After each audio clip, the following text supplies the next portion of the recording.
From artifacts that rewrite history to mysteries carved into stone, every chapter you're about to see holds a secret the world has struggled to explain.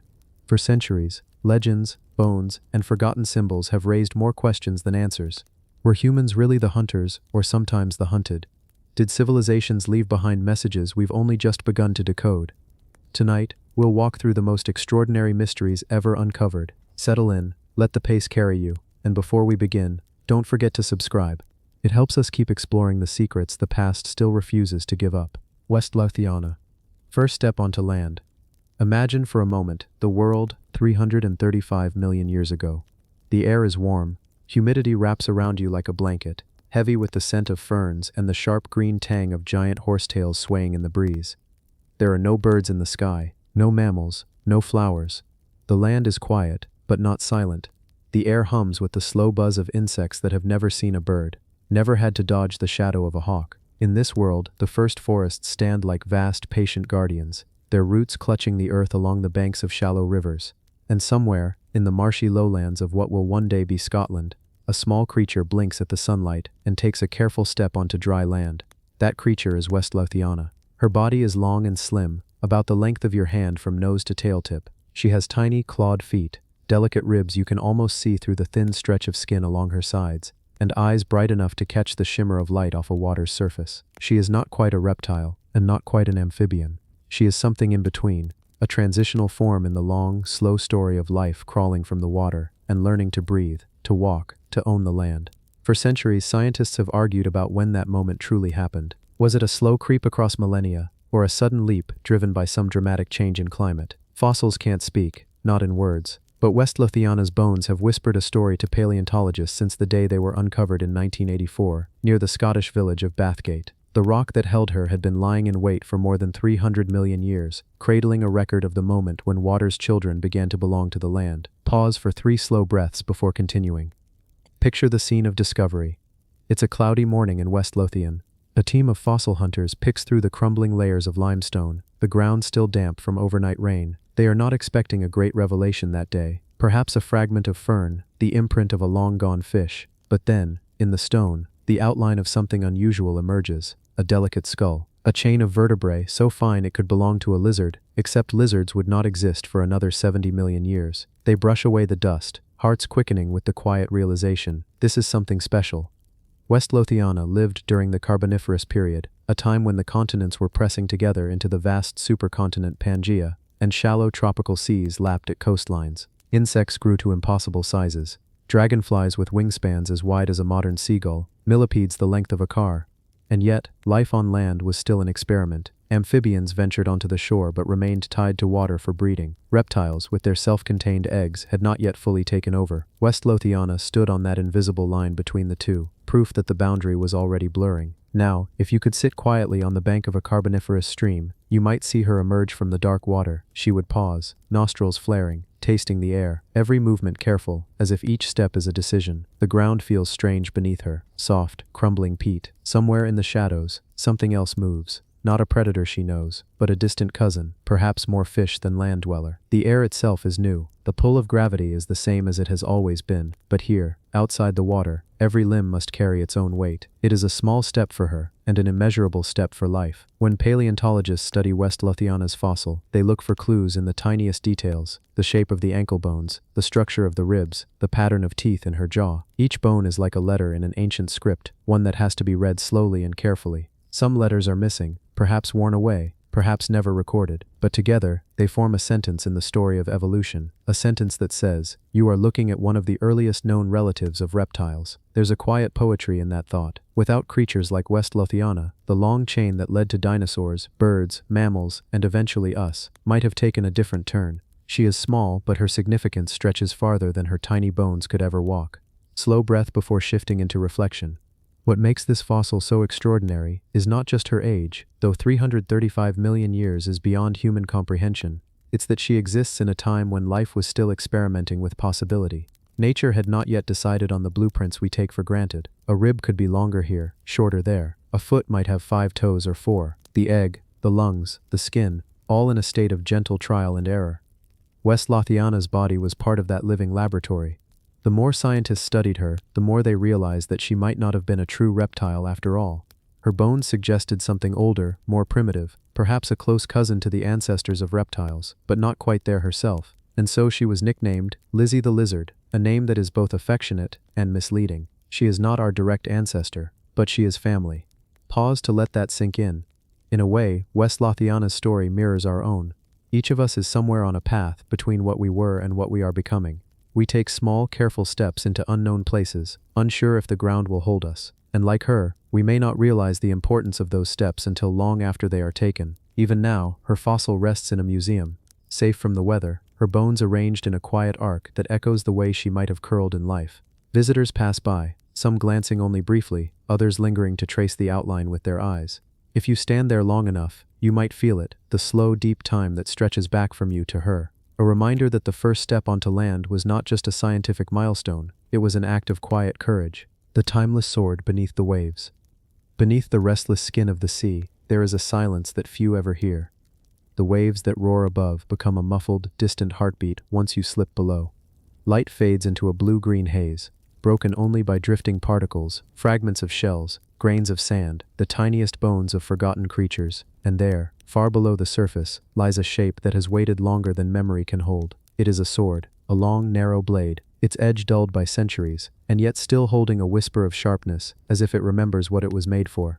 The hilt is wrapped in corrosion and salt, a skin of green and gold where bronze has met the ocean. No hand has gripped it in perhaps 1,000 years. No sunlight has touched it since it sank into the shifting seabed, but it remains, patient, unbroken, a silent witness to the tides of history. The story of its discovery begins not with treasure hunters, but with ordinary divers, searching for nothing more than a moment of peace beneath the waves. They were swimming along a familiar stretch of seafloor, where the sand rolls into gentle ridges and the current whispers through seagrass. One diver paused, spotting an unusual line in the sand. It was too straight to be coral, too precise to be driftwood. He brushed at it, and grains swirled away in a small cloud. What emerged was the tip of a blade. Slow pause for 3 beats. At first, they thought it must be a modern replica, something dropped by a careless boat or washed from a shipwreck in a storm. But as they freed it from the sand, they saw the unmistakable marks of age, the grip worn smooth by long dead fingers, the guard shaped in a style unseen for centuries, barnacles clinging like pale, stubborn jewels. Later, when experts examined it, the sword told its story, in the language of metal and craft. Its style belonged to an age when knights still walked the earth, when steel was hammered by hand on anvils that rang through the dawn. And yet the blade had been lying beneath the sea for so long that no written record could explain how it came to rest there. Pause, low tone. The ocean keeps its secrets well. It erases some stories with salt and time, but it preserves others in ways no land could match. The sword's steel, protected beneath layers of sediment, had resisted rust better than if it had been buried in soil. The salt water had kissed it, but not destroyed it, and so it remained, timeless, patient, until the day human eyes found it again. If you close your eyes, you can imagine the last time it was above the waves. Perhaps it was gripped in a gloved hand on the deck of a wooden ship. The wind was sharp, carrying the cries of gulls. The sea foamed around the hull as waves struck, lifting and dropping the vessel like a toy. There may have been a battle, the clash of steel on steel, the crack of splintering wood, shouts swallowed by the wind. Or perhaps it was an accident, a careless slip, the sword tumbling over the railing, vanishing into the churning water before anyone could catch it. Once lost, it sank slowly, turning as it fell, until the sea floor caught it in a soft embrace. Centuries passed, sand drifted over it, then away again. Fish darted past, unaware of its human origins. Storms stirred the seabed, sometimes revealing part of the blade, sometimes burying it completely. The ocean became its home, and time lost its meaning. Gentle, slower pace here. There is something haunting about objects like this. They are neither alive nor truly dead. They carry a weight that is not just physical, but emotional, historical. A sword is not just metal shaped to cut. It is the memory of the hands that made it, the purpose it was forged for, the lives it touched. It was a protector, a symbol, a threat, and then suddenly, nothing more than an object at the bottom of the sea. When the sword was brought to the surface, it was like waking something from a long sleep. The air touched it again for the first time in centuries. Salt water ran from its surface in rivulets, catching the light. Some would have felt a thrill at holding it, a connection to warriors and sailors long gone. Others would have felt a quiet sadness, knowing it was removed from the place it had belonged for so long. The restoration process was delicate, each barnacle removed with care, each flake of corrosion studied before being brushed away. Historians examined the style of the hilt, the balance of the blade, the metallurgy. They debated its origin. Was it forged in a coastal European port? Did it belong to a knight, a merchant, or a pirate? Every detail was a clue, but the full story remained out of reach. The ocean had kept part of it for itself, and perhaps that is as it should be. Not all mysteries are meant to be solved. Sometimes it is enough to know that the object is real, that it has passed through hands and centuries to find its way to ours. Slower, more reflective now. When you see the sword displayed today, behind glass and gentle light, it does not look dangerous. Its edge is no longer keen. The hilt is fragile, but if you lean close you might still sense it. The presence of time, the echo of 1,000 tides, the memory of battles and voyages. It is a reminder that everything we make, everything we are, eventually returns to the earth or the sea. And yet, some things endure. Not because they resist change, but because they survive within it. The sword beneath the waves became part of the ocean's story, just as it once was part of a human story, and now it is part of ours. Stone Age Swiss knife. Lion bone multi-tool. The world of 35,000 years ago was colder, wilder, and far more dangerous than ours. Vast sheets of ice lay across the north. Winds blew bitter and unbroken across open plains. The air smelled of smoke, pine, and the faint metallic scent of snow before a storm. In this landscape, survival was not a given. It was an achievement, one earned each day through skill, cooperation, and the careful use of tools. And among these tools there was one, unlike any we use today. Not made of metal, not shaped in a factory, but carved from the bone of a great predator, the cave lion, a creature feared and respected, hunted only when necessity demanded. From its powerful limb, a single bone was taken and transformed into something remarkable, a multi-tool, a Stone Age Swiss knife.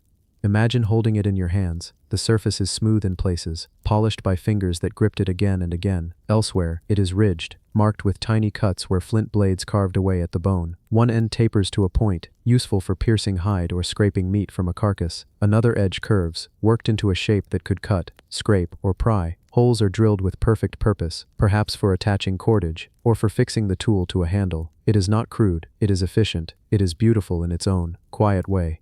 Pause for a few breaths before continuing. The people who made this tool were not crude either. We often imagine the Stone Age as a time of grunting and guesswork, but the truth is more complex. These were skilled artisans, scientists of survival. They understood the strength of lion bone, dense, tough, and surprisingly light. They knew how to shape it without splitting it, how to use the natural curve of the bone to give strength to the blade. They did not waste material. Every scrap was useful, every edge had a purpose. The lion that gave this bone was likely a giant of its kind, larger than any lion alive today. It roamed the plains and forests of Ice Age Europe, hunting reindeer, horses, perhaps even the humans who hunted it in turn. When it died, whether in a hunt, a trap, or by the slow work of age, its body was not wasted. Its hide became clothing, its meat became food, its bones became tools. From death came survival. To make the multi-tool, the craftsperson would have needed patience and precision. First, the bone was stripped of flesh and dried. Then, with sharp flakes of flint, they cut and scraped, carving away the rough surface. The shape emerged slowly, guided by experience rather than measurement. A wrong cut could weaken the tool, and in the Ice Age, a weak tool could mean the difference between life and death. Soft, slower here. For immersion, when you think of a Swiss knife today, you imagine a sleek, pocket-sized gadget with blades that fold in and out, ready for anything. This lion bone tool was its ancient cousin, not folding, not mechanical, but just as versatile. It could pierce hides for sewing, it could scrape hides clean for tanning, it could cut plant fibers, dig into wood, or even shape other tools. It was an all-in-one survival device, carried everywhere, valued beyond measure. Perhaps it was kept in a pouch of leather, worn at the waist. Perhaps its owner touched it without thinking, as we might touch a favorite pen or pocket knife. It was both a tool and a companion, one that silently traveled with its human through winter hunts and summer migrations. Archaeologists found it buried deep in a cave, preserved by the cool, dry air. Alongside it were the ashes of ancient fires, the charred bones of hunted animals, and fragments of flint blades. The cave was a shelter, a place where stories were told by firelight, where meat was roasted, where children slept close to their parents, and where tools like this were made and repaired. When the lion bone multi-tool was uncovered, it looked at first like an ordinary piece of bone, but as it was cleaned, the shaping became clear. Microscopic examination revealed the fine striations left by stone tools. Residue testing even hinted at what it had touched: traces of hide, plant fibers, and meat, proof that it had lived many lives before being set down for the last time. Slightly slower, more reflective tone. There is something profoundly human about a multi-tool. It represents preparation, foresight, and adaptability, qualities that have always been key to survival. The person who made this did not know what the next day would bring. Would there be a successful hunt? Would a sudden storm drive the group to new shelter? Would an enemy be encountered on the trail? Whatever happened, they carried with them a single tool that could meet many needs. It's easy to imagine the hand that shaped it, thickened by work, scarred perhaps, with nails worn short from scraping and cutting. The eyes focused on the work, but always alert to the sounds outside, the snap of a twig, the distant call of a wolf, the air in the cave smelling of smoke and damp stone, the sound of bone on flint, a gentle raft that marked the rhythm of creation. When the tool was finished, it was not decorated. Function was beauty enough. Its elegance lay in its utility, the way each curve and edge had a reason to be there. It was a physical embodiment of Stone Age wisdom, nothing wasted, everything with a purpose. And now, thousands of years later, it sits behind glass in a museum. Visitors pass by, perhaps glancing quickly before moving on. But those who pause see something deeper, a connection to the minds and hands of people who lived in a world unimaginably different from ours, and yet, in the ways that matter, very much the same. The lion bone multi-tool is not just a relic, it is a reminder that survival is a kind of art, that intelligence is measured not only by invention, but by adaptability, that beauty can be found in the simplest of shapes when those shapes carry the weight of human need and human skill. And perhaps, if you look at it long enough, you will realize you are staring at one of the earliest symbols of human ingenuity, a tool for every situation, a pocket knife for the Ice Age, a masterpiece of bone, born from necessity, carried through the bitter cold, and left, waiting for us to find. 250-million-year-old toilet full of butterflies. There is a kind of story the earth tells that is so strange, so unexpected, that at first you think it must be a mistake. This one begins not in a quiet forest or a darkened cave, but in a fossilized latrine. Yes, a toilet. Not a human one, of course, but the ancient, petrified remains of an animal's chosen spot for what all animals must do. It was about 250 million years ago, long before the first flowers, before birdsong filled the air, before even the dinosaurs had risen to dominance. The land was warm and dry, with scattered plants clinging to life in sandy soils, and somewhere in this prehistoric landscape, a creature, perhaps a reptile, perhaps a mammal-like ancestor, returned again and again to the same place to relieve itself. Over weeks, months, years, layers built up, pressed down by time, transformed grain by grain into stone, and inside that stone, something extraordinary waited. The scientists who first cracked open the fossilized mass expected the usual plant bits, maybe bones from prey, or the telltale patterns of mineral replacement. What they found instead were delicate, paper-thin wings, preserved in astonishing detail. Tiny scales still clung to them, shimmering faintly under magnification. Butterfly wings. Not from the butterflies we know today. Those would not appear until much later, but from their ancient ancestors, early moth-like insects, whose patterns and colors are now frozen in deep time. Soft paws. Imagine the impossibility of it. Wings so light they could blow away with a breath, trapped in something as humble and unpoetic as droppings, and yet preserved for 250 million years. Nature can be surprisingly sentimental in her own way, keeping safe what seems most fragile. The wings were there because the insect bodies had been eaten. Perhaps they were swallowed by the animal that left the droppings, their wings too tough or too light to digest, and so they passed through, intact, into what became this prehistoric toilet. A place meant for waste became a vault for beauty, gentle smile in tone. You can almost picture it, the small creatures fluttering above the plants in the warm air, unaware that a predator waited nearby. A snap of jaws, the flicker of a tongue, and they were gone. But part of them, the most delicate part, would outlast even the mountains. When the fossilized toilet was first studied, it caused quiet wonder in the scientific world. Coprolites, fossilized feces, are valuable to paleontologists because they tell us what an animal ate, how it hunted, what plants or prey were present in its time. But this one told more than a story of diet. It told a story of an entire ecosystem. The predator, the prey, the plants, those insects might have visited, the air they flew through, carrying dust from ancient soils. Slower pace here. It's strange to think about how such beauty can survive in such an unglamorous form. But perhaps there's a lesson in it, that what is discarded is not always lost, that what seems unimportant can hold treasures if we look closely enough. The preservation was so perfect that scientists could count the tiny scales on the wings, study their arrangement, even compare them to the scales on modern butterflies and moths. They learned that some features we see in insects today, the overlapping scale patterns, the reflective qualities, were already present 250 million years ago. This was not the dawn of wings, it was the perfection of a design that would last, unchanged, through mass extinctions, ice ages, and the rise and fall of entire species. Reflective pause. And yet, the wings in the fossil will never fly again. They are motionless, locked forever in the position they fell in so long ago. We can only imagine their colors when they were alive. Were they pale and ghostly, drifting like ash on the wind? Or did they burn with colors meant to startle predators, a flash of warning that didn't work this time? The animal that left the droppings is gone too. Its species vanished in one of the great upheavals of Earth's history, perhaps the Permian-Triassic extinction, when most life on Earth disappeared. The latrine it returned to so faithfully became a tomb not only for its own existence but for the tiny winged beings that fluttered in its world. Soft, steady tone. When you stand in front of this fossil in a museum, you might feel a strange mix of reactions. At first, maybe a smile, because after all it is still a toilet. Then a sense of awe, because you are looking at something impossibly old, impossibly delicate, and impossibly lucky to have survived. And finally, a quiet respect for the fact that even the most ordinary acts of life can become part of history given enough time. The Earth records everything in her own way. Mountains rise and crumble, seas advance and retreat, creatures live and die. Sometimes, the record is a towering skeleton of a dinosaur. Sometimes, it is a set of footprints left in soft mud. And sometimes, it is the wing of a butterfly, hidden inside the fossilized remains of a meal, kept safe by stone for millions upon millions of years. Perhaps that is why this fossil matters so much. It reminds us that beauty can be found in the most unexpected places, that even in endings there can be preservation, that the fragile things, if they are lucky, if they are sheltered, if the world is in just the right mood, can outlast everything. So the next time you see a butterfly hovering in a patch of sunlight, think about its ancestors. Think about the wings that never faded, the colors we can't see, the journey from a warm ancient plain to a glass case in our time. And think too about how nature's stories are not always told through the grand and the noble, but sometimes through something as humble as a 250-million-year-old toilet, fertility statue, or death goddess. It is small enough to fit in the palm of your hand, carved from stone, smoothed by fingers that held it long ago. This object has outlasted empires, languages, and the names of its makers.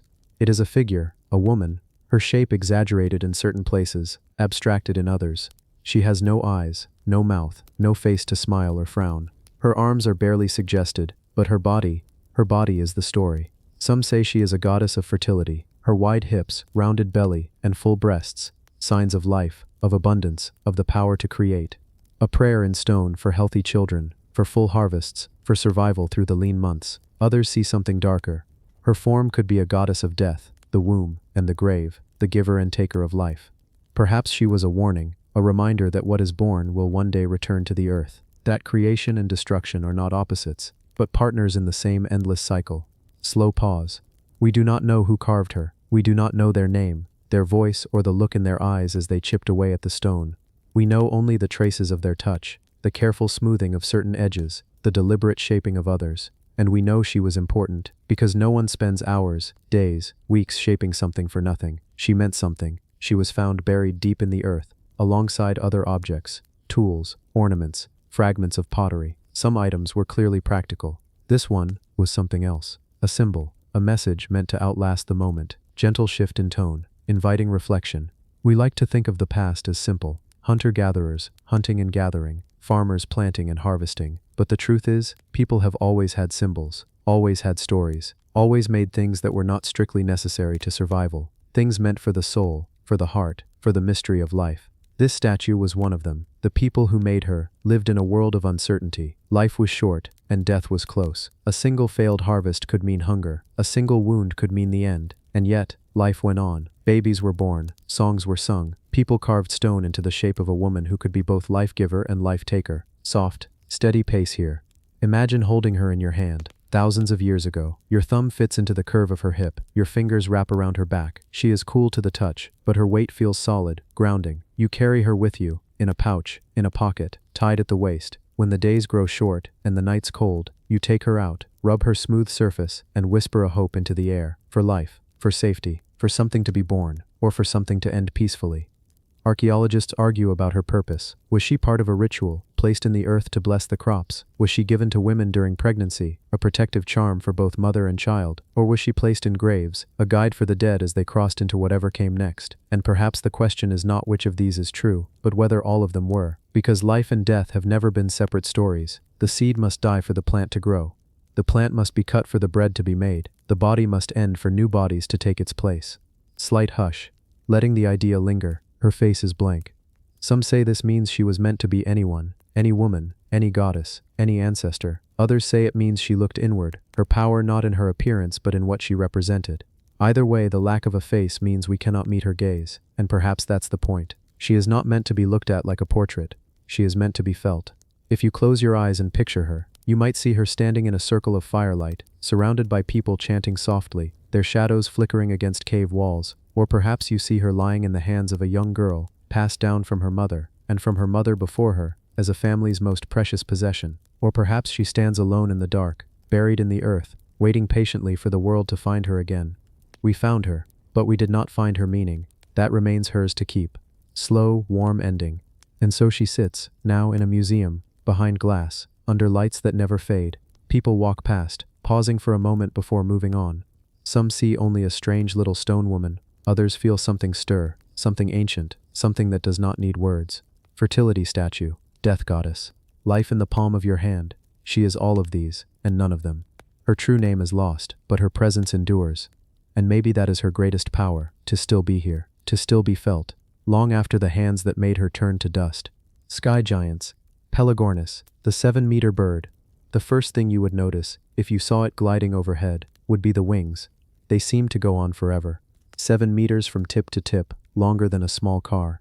In the sky, Pelagornis was less a bird, and more, a living sail, catching the wind with ease, letting the air carry it across entire oceans. This was not a bird you would see perched in a tree. It belonged to the open sky, the endless blue, the rolling silver of waves below.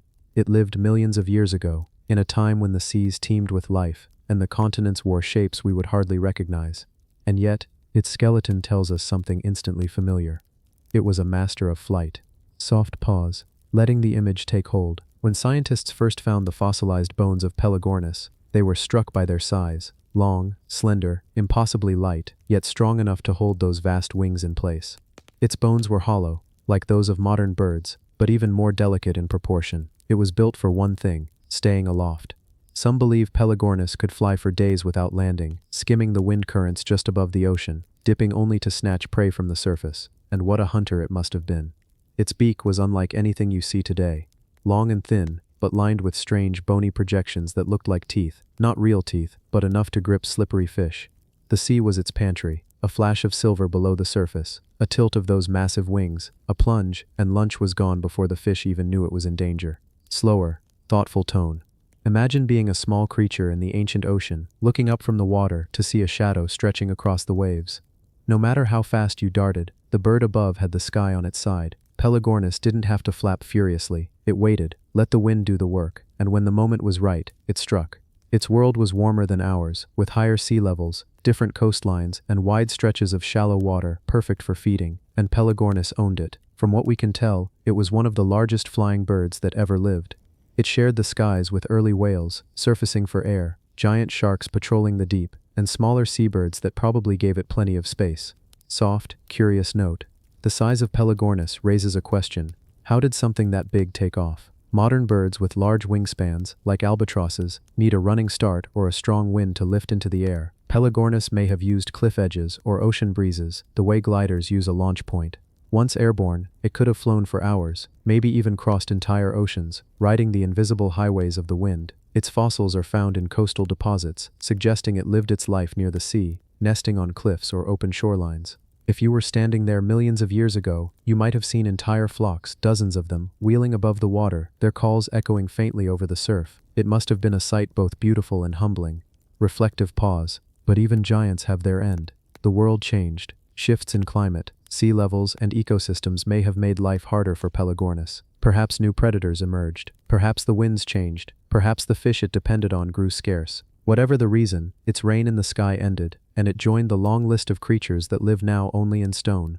Today, in museums, the wings of Pelagornis are stretched out once again, not in flight, but in quiet display. Visitors stop and stare, measuring themselves against that impossible span, trying to imagine what it would have been like to see such a bird above them. Some feel awe, some feel a small, strange fear. After all, the skies are ours now, but once, they belonged to something far larger. Gentle closing tone. Pelagornis reminds us that the air has its own history, as deep and rich as the sea or the land, that the wind has carried giants before, and may again, and that, sometimes, the most powerful things move not with force, but with grace, drifting, gliding, letting the world lift them higher than muscle alone ever could. When you next see a seabird, an albatross riding the breeze, a gull banking above the waves, think of Pelagornis. Think of wings that could have cast a shadow over an entire boat. Think of a life spent between sea and sky, and think of the quiet truth that even the largest things eventually fold their wings. Neanderthal Fat Rendering Factory.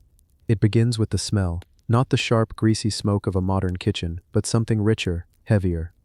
The slow cooking of marrow and fat over an open fire, deep in a shelter made of stone and skin. We often imagine the Neanderthals as people of the hunt, strong, silent figures with spears, chasing reindeer across frozen valleys. But hunting was only part of the story. What they did after the hunt is just as fascinating. They were not wasteful. Every piece of the animal mattered. The meat was eaten fresh or dried. The hides became clothing and shelter. The bones were a treasure of their own. Gentle pause, inviting the listener in.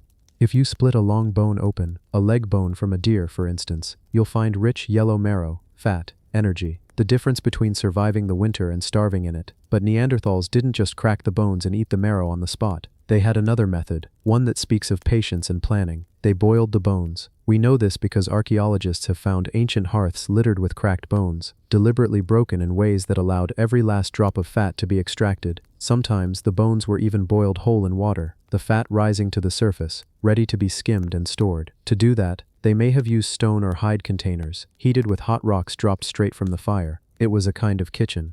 A kitchen in the Ice Age, slower, reflective. Imagine the scene. A cold wind outside, the sky already dark by late afternoon. Inside, the air smells of wood smoke and roasted meat. A pot, not metal, but perhaps a hollowed-out stone or a thick skin bag, rests near the fire. Steam rises. A Neanderthal woman stirs with a stick, skimming off the shimmering layer of fat and pouring it into a carved wooden bowl. This would last for days, even weeks, and could be mixed with dried meat to make something like a primitive energy bar. High calories, portable, life-saving. It's tempting to see Neanderthals only through the lens of strength and survival, but here, we see skill. We see foresight. They were engineers of food, finding ways to store energy long after the hunt was over, quietly thoughtful. This practice, rendering fat, might seem small, but in the Ice Age, it was an innovation on par with inventing a new tool. Because food wasn't always there when you wanted it. Sometimes, weeks might pass between large hunts. Stored fat was a safety net. It was the fuel for long walks through snow, for hauling heavy loads, for keeping the fire going through the night. And in this process, they left behind the traces we find today. Pits filled with cracked bones, some with scorch marks, some polished smooth where they'd been handled again and again. Stone tools with edges dulled by pounding, scraping and stirring. Hearths blackened by countless fires, each one telling the same quiet story of resourcefulness. Slight hush, leaning in. The word factory might feel modern, but in its own way, that's what this was. A place where raw material was turned into something more useful, a steady rhythm. Hunt, butcher, break, boil, store. Not just for one family, but perhaps for a small group, a band of travelers making ready for the cold months ahead. And so, under the flicker of firelight, the Neanderthals worked, not with assembly lines and machines, but with stone, bone, and time. The sound of bones cracking echoed softly in the cave. The fire hissed as wet rocks were dropped into boiling water. A child dozed nearby, wrapped in furs, breathing in the warm, savory air. This was survival. This was knowledge passed from one generation to the next. And it worked, for hundreds of thousands of years. Gentle closing tone. When we think of them now, we might picture the hunters in motion, spears in hand. But in the quiet, it is this scene that speaks just as strongly. A fire, a pot, the slow rendering of fat from bone, and a people who knew that survival wasn't just about the kill. It was about what came after. The Neanderthal Fat Rendering Factory was not a building. It was a moment in time, repeated again and again, wherever life needed just a little more fuel to make it through the dark. Byzantine cup in Anglo-Saxon ashes. It begins in silence, not the brief hush before a word is spoken, but the deep, complete stillness that only comes after centuries. A darkness so patient it feels alive, pressing close, wrapping the world in slow time. In that darkness lies an object, small enough to fit in two hands, yet holding a journey longer than the lifetimes of kings. A cup, smooth in its curve, faintly scarred with the marks of a craftsman's tools, its shape perfectly balanced, its weight once familiar to the palm of someone long gone. It rests beneath layers of earth, undisturbed by the passing of seasons, untouched by wind or rain. Generations have been born, lived, and died above it, and still it sleeps. But the story of this cup does not begin here, in English soil. It begins far away, in a city of gold and marble, in streets alive with the noise of traders, and the scent of spices drifting on sea air. In Constantinople, the beating heart of the Byzantine Empire, there were places where the clamor of the market faded into the rhythmic sound of hammer on metal. A workshop, narrow and shaded, where light filtered in through a high window and glinted on polished tools. The craftsman's hands were steady, deliberate. Each movement was the product of years spent learning how to coax beauty from raw material. Metal, perhaps silver or finely gilded bronze, warmed beneath his touch. He shaped the cup's body with care, smoothing the curve until it felt right, engraving the patterns with a precision that would outlast him. To him, this was more than work. It was creation, a piece that would travel into the world carrying his skill, even if his name was forgotten. When it was finished, it shone. The lines caught the light in delicate highlights. The surface held the faint scent of the oils used to polish it. It might have been intended for a noble household, to be set at a table where wine flowed and voices rose in laughter. Or perhaps it was made for trade, to be bartered for goods from distant lands. In Byzantium, such objects carried weight beyond their function. They were proof of wealth, status, and connection to the empire's vast reach, and so the cup began its journey.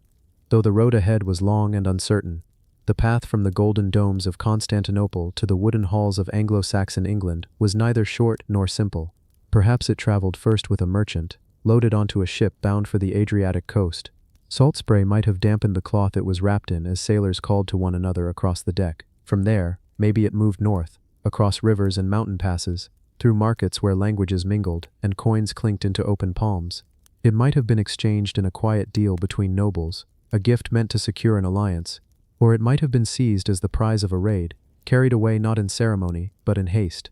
Each transfer left no visible mark, but every hand that held it added to its unseen history. When at last it reached England, it entered a world of kings who ruled from timber halls, where the glow of the fire lit long benches crowded with warriors. The Anglo-Saxons valued beauty not only for its own sake, but for what it said about its owner. A cup from Byzantium would have been extraordinary.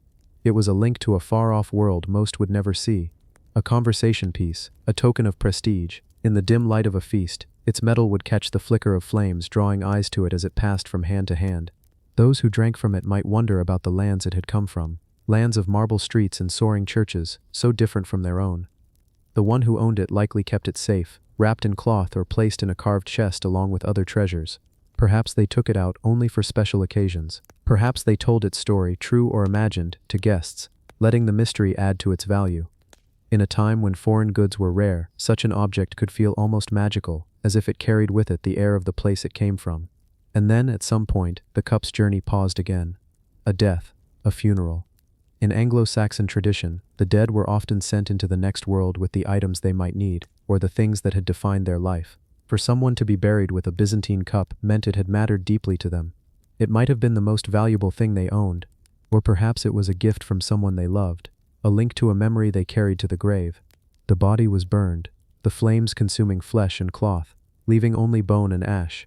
The fire licked the cup, darkening its surface, but the metal endured. When the embers cooled, the remains were gathered, placed together, and covered by the earth, and there, the cup slept again, surrounded by silence. Centuries passed, kingdoms rose and fell, fields shifted shape as hedgerows grew, and were cut back again. The memory of the burial faded from living minds, the name of the one who held the cup, last spoken, dissolved into nothing, and still, it lay undisturbed beneath the soil, until the day the earth gave it back. The discovery was quiet, a scrape of a trowel, a pause, the glint of something that was not stone. The archaeologists worked slowly, brushing away the soil until the curve of the cup emerged, its form still intact after all those centuries. Lifting it into the light, they would have seen immediately that it was not of local make. The shape, the decoration, the style of metalwork all spoke of the Byzantine world. It was a fragment of another place, another time, lying in the ashes of an Anglo-Saxon burial, and with it came the questions. How had it traveled so far? Who had valued it enough to carry it across seas and through the hands of strangers? What story lay between its making and its burial? We may never know the full truth. The details have been worn away by time, just as the polish on its surface has softened. But what remains is enough to remind us of something important. The ancient world was connected in ways we often forget. Even in the so-called Dark Ages, objects, ideas, and people moved across great distances. The Byzantine cup in Anglo-Saxon ashes is proof. Proof that a hand in Constantinople could make something that would one day rest in the hand of a person in England, separated by languages, customs, and an entire continent. Now when we look at it, we are not just looking at metal, we are looking at a bridge between worlds. We are looking at the silent witness of feasts and farewells, of journeys both celebrated and mourned. We are looking at something that outlasted the lives of everyone who ever touched it. And perhaps, in some quiet way, we are also looking at ourselves, at our own desire to hold on to beauty, to mark our lives with things that will tell our story long after we are gone. The cup rests today, not in the dark earth, but in the gentle light of display, where anyone can see it and wonder, yet in its stillness, it remains what it has always been, a traveler, carrying the weight of its long passage, offering us a glimpse into the connections that have always tied our world together, no matter how far apart its corners may seem. And as you picture it now, imagine the journey it took, the fires it survived, the hands it passed through, and the long patient silence it kept, until at last its story was heard again. Nineveh's hidden relief, kings and gods. It was there all along, hiding in plain sight. For more than a century, people walked past it, their eyes sliding over its surface without realizing the weight of the history carved into the stone. A slab, upright and heavy, its face weathered, the edges softened by time. It stood as part of a wall, in a modest home in the city of Mosul, Iraq. And yet, it was not born there. Its true birth took place in Nineveh, the capital of an empire, the beating heart of the Assyrian world, a place of kings, gods, and stone that spoke without words. In the days when Nineveh stood in its glory, the air would have been thick with the sounds of the city, merchants calling out their goods in the market, the low bray of donkeys, the shuffle of soldiers' sandals along the broad avenues that led to the great gates. Above it all, the walls rose, massive and commanding, their surfaces alive with scenes carved deep into slabs of gypsum and limestone. Kings in their chariots, bows drawn tight, armies marching in ordered rows, winged gods towering above mortals, their faces serene yet stern. These reliefs were more than decoration, they were power made visible, the stories of conquest, divine favor, and royal might, etched for all to see. Somewhere in one of the palace walls, the slab was placed. Its carvings were sharp, fresh from the hands of master artisans. Perhaps it showed a king, maybe Ashurbanipal himself, seated upon a throne, receiving tribute from foreign lands. Or perhaps it was a battle scene, the chaos of war frozen in perfect, deliberate lines. Figures in profile, their muscles tensed, their garments flowing, every detail precise. The relief would have been touched by sunlight in the day, and flickering lamplight at night, its shadows shifting but its message unchanged. The king ruled by the will of the gods, and his empire was vast and unshakable. But Nineveh's glory was not to last. In 612 BCE, the city fell, its walls breached by a coalition of enemies. The palaces were looted, their treasures scattered, their walls pulled down. Fire licked the reliefs, smoke darkening their once bright surfaces. And in the chaos, the slab began its long journey into obscurity. Perhaps it was taken as a spoil, pried from the wall by rough hands, and dragged away. Or perhaps it simply fell, buried beneath rubble, its carved face hidden from sight. Centuries rolled past, empires rose and crumbled. The Tigris flowed on, carrying with it the silt of forgotten ages. When people came to build their homes on the land where Nineveh once stood, they dug into the earth, pulling up stone to use in their walls. To them the carvings were curious, but not sacred. Stone was stone, and if it was strong and fit the space, it would serve its purpose. And so the relief found itself embedded in the wall of an ordinary house. It stood there, silent, its figures still gazing out, kings and gods, their eyes carved to look beyond the present, waiting for someone to truly see them again. That moment came in the 21st century. An archaeologist visiting Mosul happened to notice the slab. Perhaps it was the faint outline of a wing, or the curve of a bearded face, barely visible beneath dust and paint. To the trained eye, the marks were unmistakable. This was no ordinary stone, this was Assyrian, this was Nineveh. The discovery rippled quietly at first, then spread. The relief was carefully examined, its carvings studied. The details matched those of other known palace walls. Here, in the heart of a living city, a fragment of an ancient one had been waiting, unseen, for more than 2,000 years. Today, when we look at the relief, we are not just looking at art. We are looking at a piece of royal propaganda, a window into the mind of a king who wanted his people and his enemies to know that his power was sanctioned by the heavens. We are looking at the skill of artisans whose names we will never know, their hands steady as they carved lines that would last longer than any empire. And we are looking at the strange, winding journey of history, how something meant to inspire awe in a palace hall could end up holding up the wall of a family's home. It is a reminder that the past is never truly gone. It lingers in unexpected places, waiting for us to notice. Sometimes it hides in plain sight, carved in stone, holding the faces of kings and gods in patient silence until the day they are seen again. And when we do see them, we are not just uncovering stone, we are uncovering a voice from across millennia, speaking in a language of lines and shadows, telling us, I was here, I ruled, I believed. Dinosaur or rhino? Khmer Temple Mystery. It stands in the heavy stillness of the jungle, a wall of ancient stone, worn smooth by centuries of rain and heat. Vines coil through the cracks, their roots searching for the cool damp inside the blocks. Insects hum in the shadows, and far above, the leaves shift softly in a breeze that never quite reaches the ground. Here, carved into the side of a centuries-old temple, is a shape that has puzzled travelers, archaeologists, and dreamers alike. A rounded body, 4 thick legs, a tail, and along its back, a line of raised curved plates. To some, it is unmistakable, the silhouette of a stegosaurus, a creature that last walked the earth more than 65 million years ago. How could such a thing have been carved by the hands of Khmer artisans in the 12th century? And yet, to others, it is no dinosaur at all. A rhinoceros, perhaps, its body framed by stylized leaves meant to suggest the environment around it. The truth, like the jungle itself, hides in layers. The temple in question is Ta Prohm, part of the sprawling Angkor complex in Cambodia. Unlike the polished grandeur of Angkor Wat, Ta Prohm has been left in a state that allows nature to keep its grip. Trees grow out of its walls, their roots as thick as the trunks themselves, spilling over the carvings like frozen waterfalls of wood.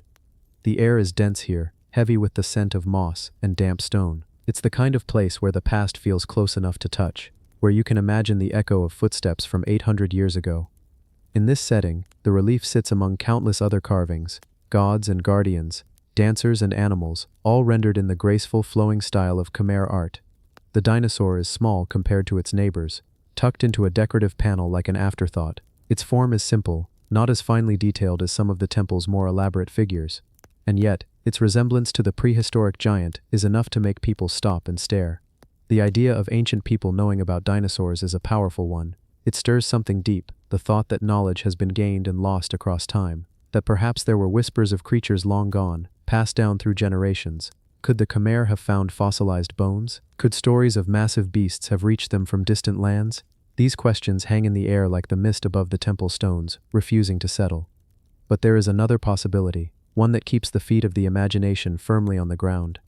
In Khmer art, it is common to depict animals with surrounding decorative patterns, swirls of leaves, petals, and flames that follow the curve of the body. The plates along the creature's back may simply be part of this frame, stylized foliage that happens to resemble the dorsal plates of a stegosaurus.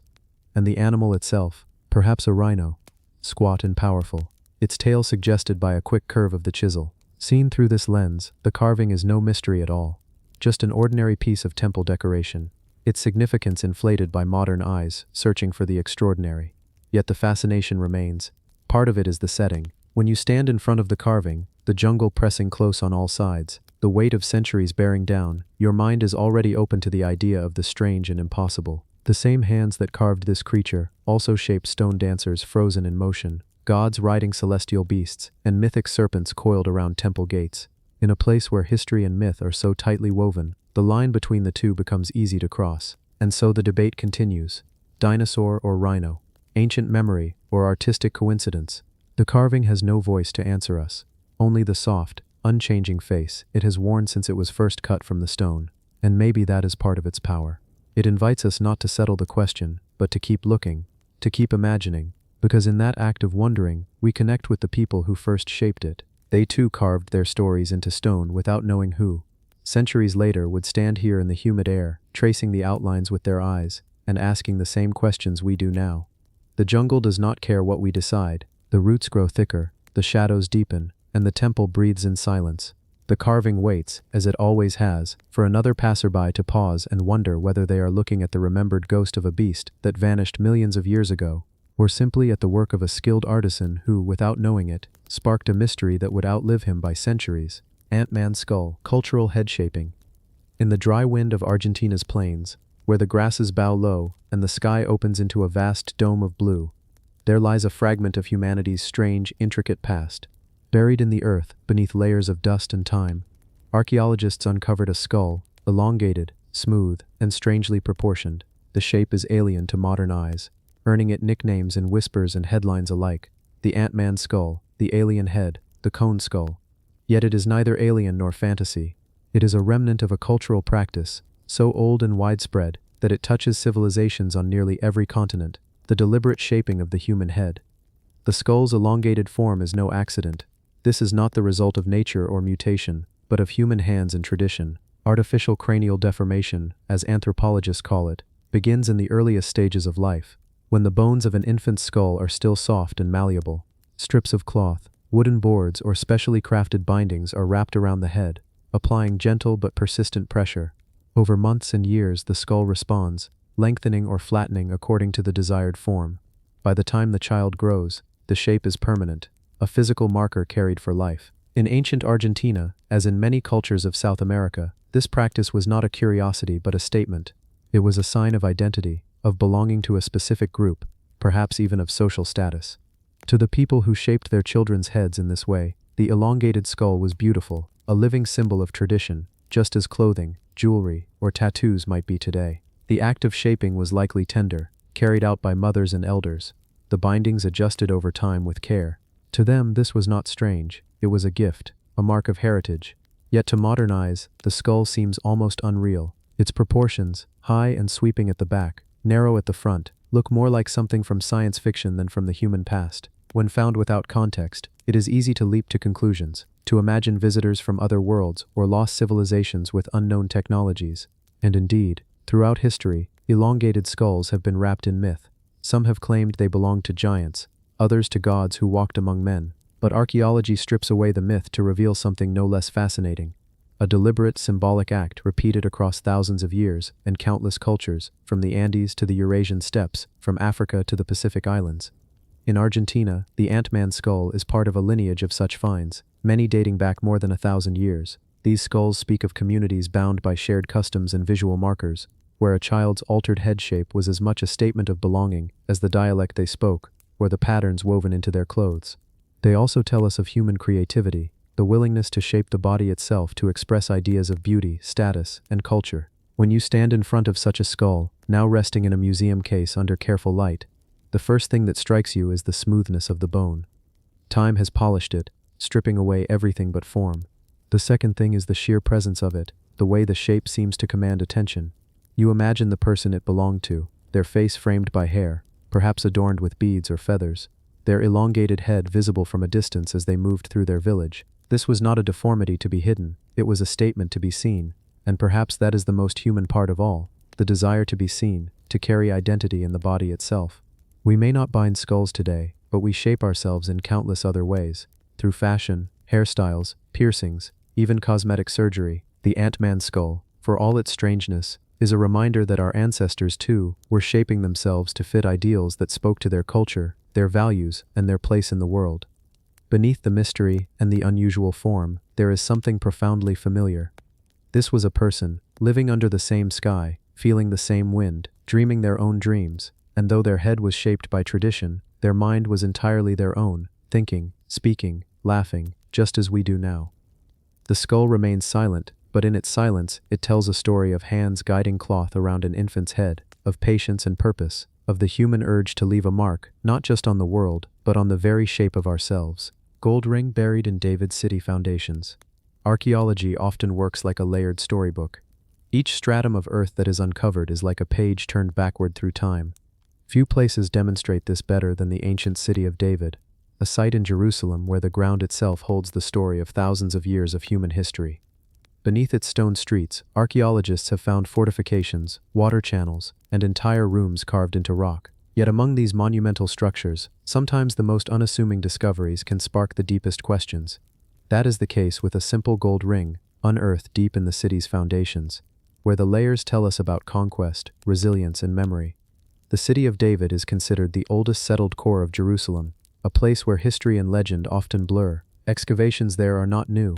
For more than a century, scholars have dug into the bedrock, peeling back the layers of habitation.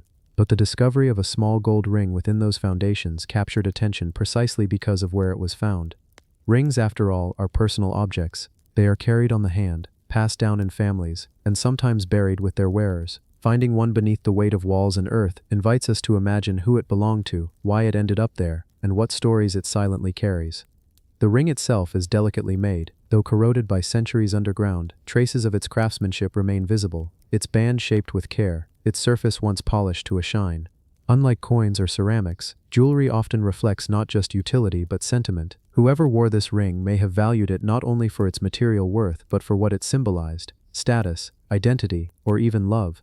To find it in the foundations of the city suggests it was lost or deliberately placed in a moment of upheaval, and in the city of David, upheaval was a constant companion. The foundations where the ring appeared belonged to one of the most contested and historically rich zones of Jerusalem. Over centuries, armies came and went, walls rose and fell, fires swept through homes, and the ground was rebuilt again and again. The very act of building over older layers often sealed away personal artifacts, trapping them as unintentional time capsules. The gold ring was one such capsule, wading through centuries of silence until a careful trowel brushed it free. The question, of course, is whose hand once wore it. Gold was not common among the city's poorest residents. It was rare and valuable, often concentrated among elites or merchants with connections across trade networks. The craftsmanship suggests it may have been produced locally, though some scholars argue it could have traveled from elsewhere, brought by traders who crossed the Mediterranean and beyond. This possibility reminds us that Jerusalem, even in antiquity, was not an isolated settlement.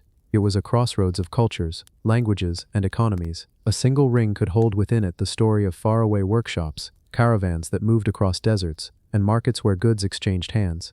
Some have speculated that the ring might have been part of a dowry or a marriage gift. In many ancient societies, jewelry symbolized bonds between families, cementing alliances and marking life events. If this was such a ring, then its burial beneath stone foundations could reflect not only loss but tragedy. Imagine a moment when a home was destroyed, perhaps by fire, perhaps by siege. In the chaos, the ring slipped from its owner's hand, vanished among rubble, and was never retrieved. That small loss, insignificant in the scale of empires, became eternal when it was sealed underground. There is also another possibility: deliberate placement. Across cultures, foundation deposits were sometimes used as offerings to protect a building or city wall. Objects, sometimes valuable, were placed beneath structures as symbols of blessing or guardianship. Could the gold ring have been part of such a ritual? It is impossible to know for certain, but the idea deepens its mystery. A simple ornament becomes a sacred object, meant to anchor stability in a city often threatened by instability. What makes the discovery compelling is not just the object itself, but what it represents about continuity. The City of David layers show us that no single people or culture owned its history outright. Different groups left their traces: Israelites, Babylonians, Persians, Greeks, Romans. Each left behind debris, architecture, and small objects that together form a long and complex record. The gold ring is a single thread in this tapestry, but it connects across centuries of lives lived in the same space. Archaeologists often note that jewelry carries an unusual intimacy. Unlike tools or ceramics which are used communally, a ring rests directly on the body. It reflects personal taste, choice, and identity. To hold the ring today is to hold something once warmed by another's skin, carried through their daily life, treasured in ways we cannot fully measure. That intimacy bridges the gap between past and present. We may never know the wearer's name, but the ring makes them feel less abstract, less like a figure in a textbook, and more like a person who laughed, loved, and endured.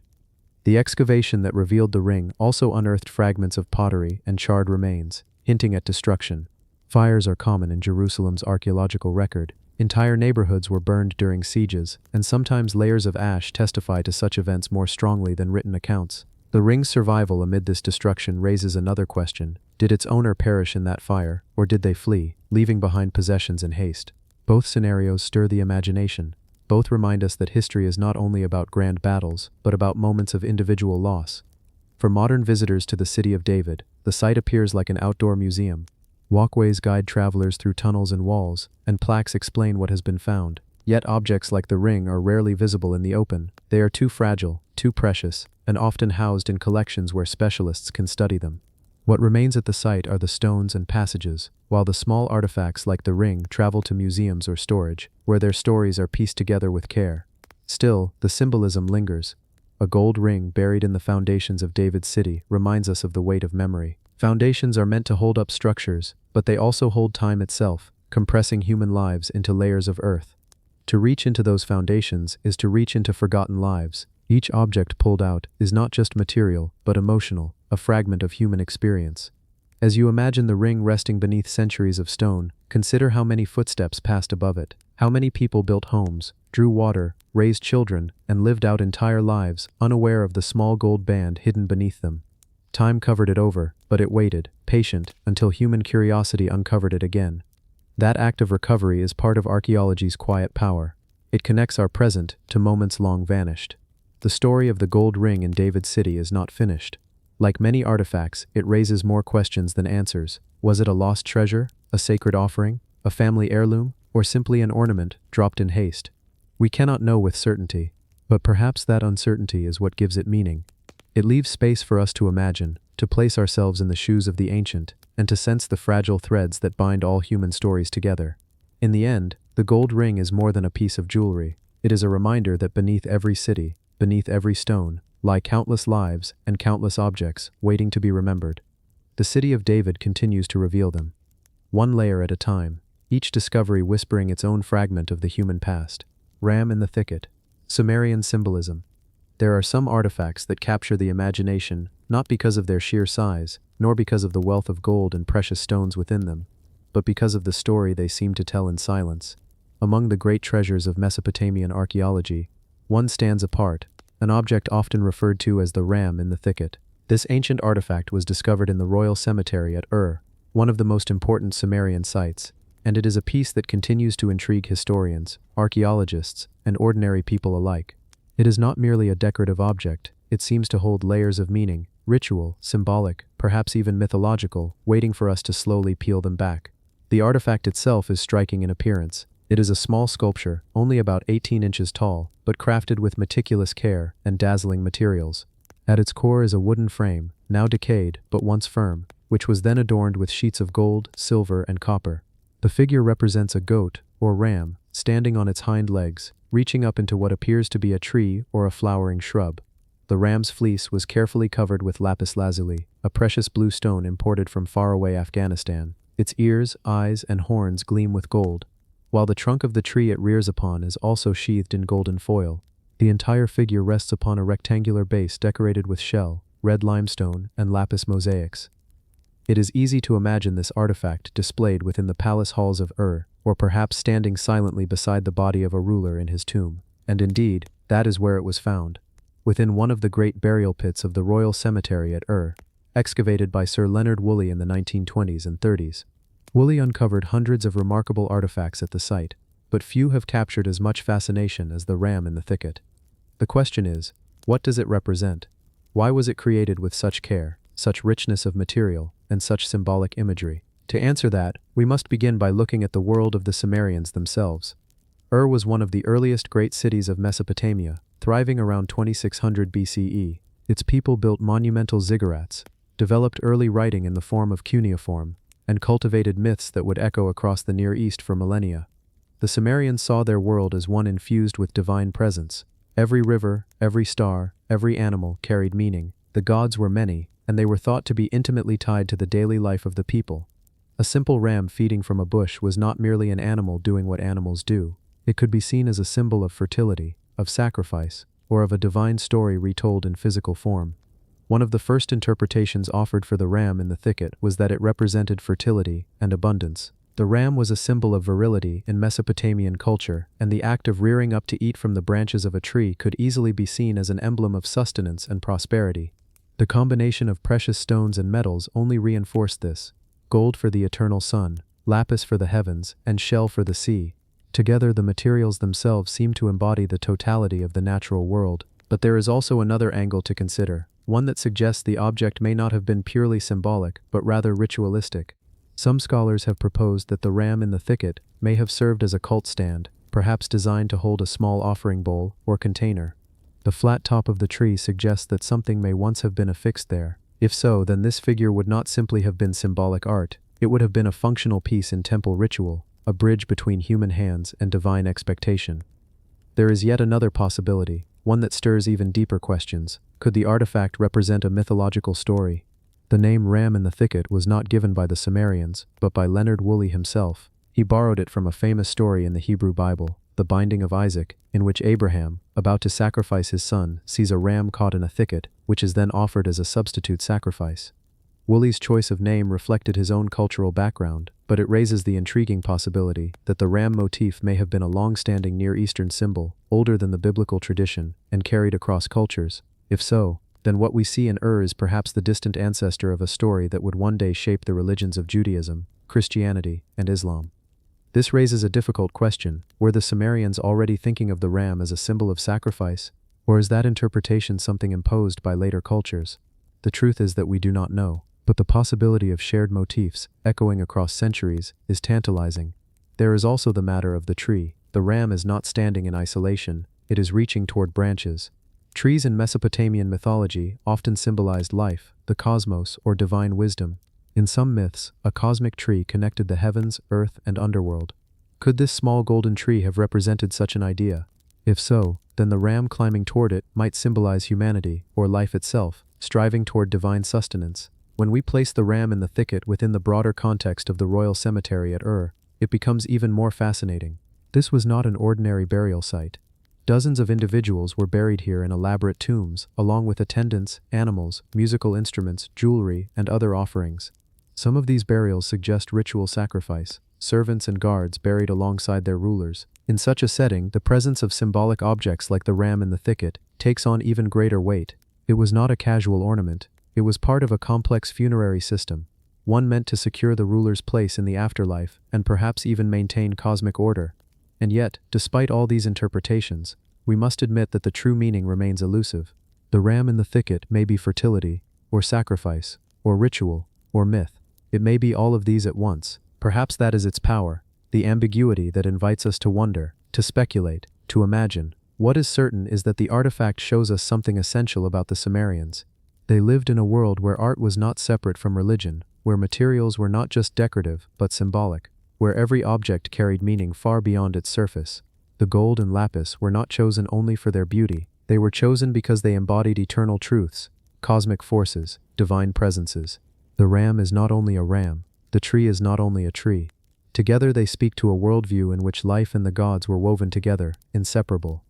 When Woolley lifted the ram in the thicket from the soil of Ur, it had survived over 4,000 years of burial. Its wooden frame had decayed, and it had to be carefully reconstructed. Yet even in its fragile state, it continues to command awe. Today, one version of the artifact is housed in the British Museum, while another is in the Penn Museum in Philadelphia. Visitors gaze upon it much as the ancient Sumerians once did, with reverence, with curiosity, with the sense that it speaks of mysteries older than history itself. And so, in the quiet presence of this small but radiant artifact, we are reminded of something timeless, that across the ages, humans have sought to make meaning, to tell stories, to link their fragile lives with the vastness of the cosmos. The ram in the thicket is one of those bridges across time, a whisper from ancient Ur still speaking, still mysterious, still unresolved. Gujian's sword, ancient bronze that still cuts. In the humid lands of southern China, where rivers bend slowly through mist-covered valleys and ancient forests hold memories of forgotten dynasties, a tomb was opened in 1965 that would challenge everything historians believed about the limitations of ancient craftsmanship. From the damp, waterlogged earth of Hubei province, archaeologists carefully uncovered a wooden box, sealed tight for more than 2,000 years. Inside that box lay a sword, its bronze blade glimmering as though it had been forged only yesterday. This was no ordinary relic. It was the Gujian sword, a weapon belonging to the spring and autumn period, more than 2,500 years old, and yet still sharp enough to slice through a stack of paper with ease. At first, the archaeologists could hardly believe their eyes. Bronze, as durable as it is, usually succumbs to time. Oxidation, soil acidity, and moisture all corrode metal over centuries. But this blade seemed untouched by the years. It shone with a bluish hue, its surface patterned with intricate designs, and its edge was razor-sharp. Incredibly, even though the tomb where it was buried had been flooded with water, the sword remained pristine, untarnished. The Gujian sword defied the natural decay of time, as if it had been preserved by some forgotten secret of metallurgy that even modern science struggles to fully explain. The sword was examined with awe. Inscriptions etched into its blade revealed it belonged to the king of Yue, known in ancient texts as King Gujian, a ruler whose determination and resilience made him legendary. The inscription was written in an early form of Chinese script, and once deciphered, it confirmed the sword's extraordinary pedigree. This was not simply a weapon, it was a symbol of power, survival, and hidden knowledge. King Gujian himself was a figure of almost mythical resilience. He ruled the small but ambitious state of Yue during a turbulent time in Chinese history, an age when neighboring kingdoms rose and fell in endless wars for dominance. According to records, Gujian was defeated in battle by the state of Wu. Captured and humiliated, he was forced to serve as a servant to the victorious king.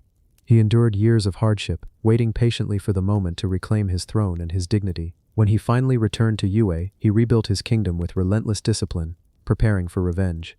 His patience paid off years later. He conquered Wu, turning humiliation into triumph.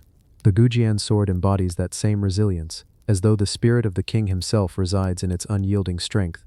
What makes the sword so extraordinary is not only its story but its construction.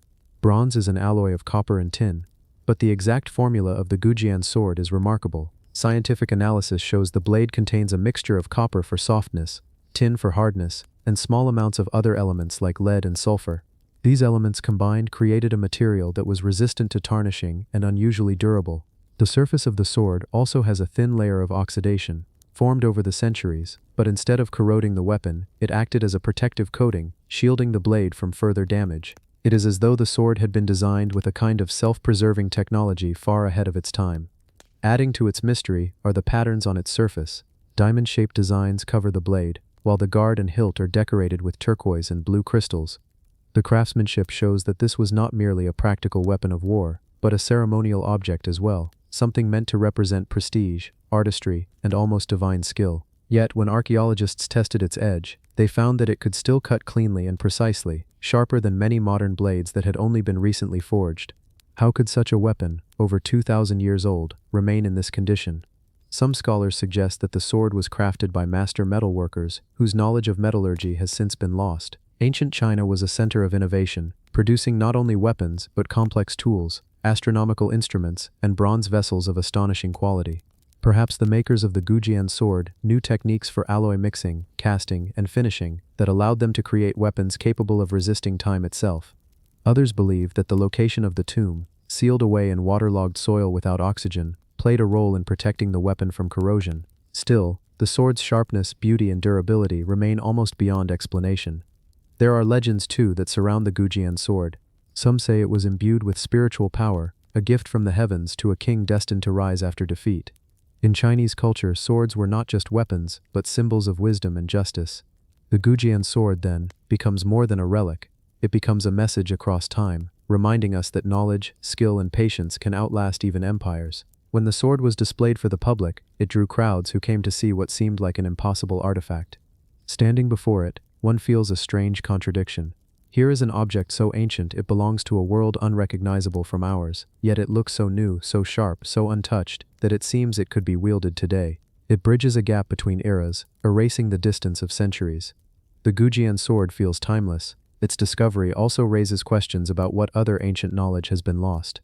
If swordsmiths of 500 BCE could create a blade that still cuts like new in our modern age, what else might they have known that we no longer understand? Were there other techniques of preservation, other crafts that vanished with the kingdoms that once thrived in the valleys of the Yangtze River? Every artifact we recover hints at a greater web of forgotten knowledge, and the Gujian sword is one of the brightest clues.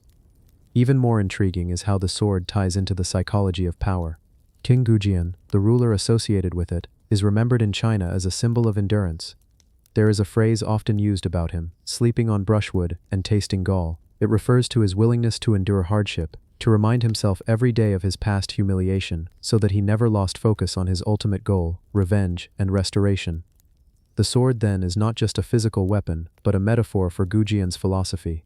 To endure corrosion, hardship, and time, but to emerge sharp, ready, and unbroken. For those who hold it today, even through glass in a museum, the sword carries a strange weight. Its edge may never again taste battle, but its presence cuts through history, forcing us to reconsider what ancient humans were capable of. It makes us wonder about resilience, not just of metal, but of human determination, of ideas that endure even when civilizations fall. As you listen to this story, imagine the tomb where it was found. Dark, silent, filled with the weight of centuries. Imagine the archaeologists brushing away soil, water glistening on the wooden box as it was lifted. The lid is opened, and there, in the dim light of a lamp, a blade gleams as if it had been waiting, patient for the world to find it again. 2,000 years in silence, and yet it speaks without words. The Gujian sword reminds us that history is not only fragile, sometimes it is unbreakable. Sometimes the past resists the slow erosion of time, and when it does, it comes to us as a whisper, a question, and a challenge. If an ancient sword can survive untouched, what other truths lie hidden, waiting beneath the soil of forgotten lands? This is not merely the story of a weapon, it is the story of resilience, of human skill, and of mysteries that even modern science cannot fully unravel. The Gujian sword does not just belong to China's past, it belongs to all of humanity, a reminder that greatness can endure, sharp and clear, across the endless stretch of time. Carved face from Poland's lake. In northern Poland, a quiet lake once concealed something remarkable beneath its waters. It wasn't a shipwreck or a treasure chest, but a single carved beam of oak. What drew attention to it was not its age alone, but the hauntingly human face etched into its surface. It seemed to look back at the archaeologists who lifted it from the mud. A wooden gaze from centuries past, weathered but unmistakably deliberate. The discovery was made in Lake Lednica, an area rich with medieval history. The lake itself is dotted with islands that once hosted fortresses, churches, and settlements, dating back to the early Piast dynasty, the very roots of the Polish state. To find a carved oak beam in this region is not unusual. These waters often give up pieces of timber from bridges, causeways, and structures long gone. But this particular beam was unlike the others. On its surface, someone had shaped eyes, a nose, and a mouth, an intentional likeness of a human face. The carving raises immediate questions. Who created it, and why? Was it simply decorative, a craftsman's flourish on a structural element of a bridge or building, or did it serve a deeper purpose, perhaps connected to belief, ritual, or protection? In the medieval world, wood was more than material. It was alive, responsive, and could carry meaning. To carve a face into it was to bring personality and presence into otherwise ordinary architecture. Dating the beam has placed it in the late Middle Ages, perhaps between the 14th and 15th centuries. This was a period when Christianity had already spread firmly across Poland, and pagan traditions had been largely subdued or absorbed. But in rural areas, especially in places tied to water, older traditions often lingered. Lakes were liminal spaces, places of passage between worlds, both practical and symbolic. People built bridges to cross them, but they also left offerings in them. Water spirits, guardians, or ancestral presences were thought to dwell beneath the surface. Could this carved face be connected to those older traditions, hidden beneath the layer of medieval Christianity? When archaeologists examined the oak beam more closely, they noted that the carving was simple but intentional. The face was not an accident of erosion. It was not a random marking. The eyes were shaped, the nose carved, the mouth clearly defined. It did not look like a masterpiece meant for display inside a hall or church.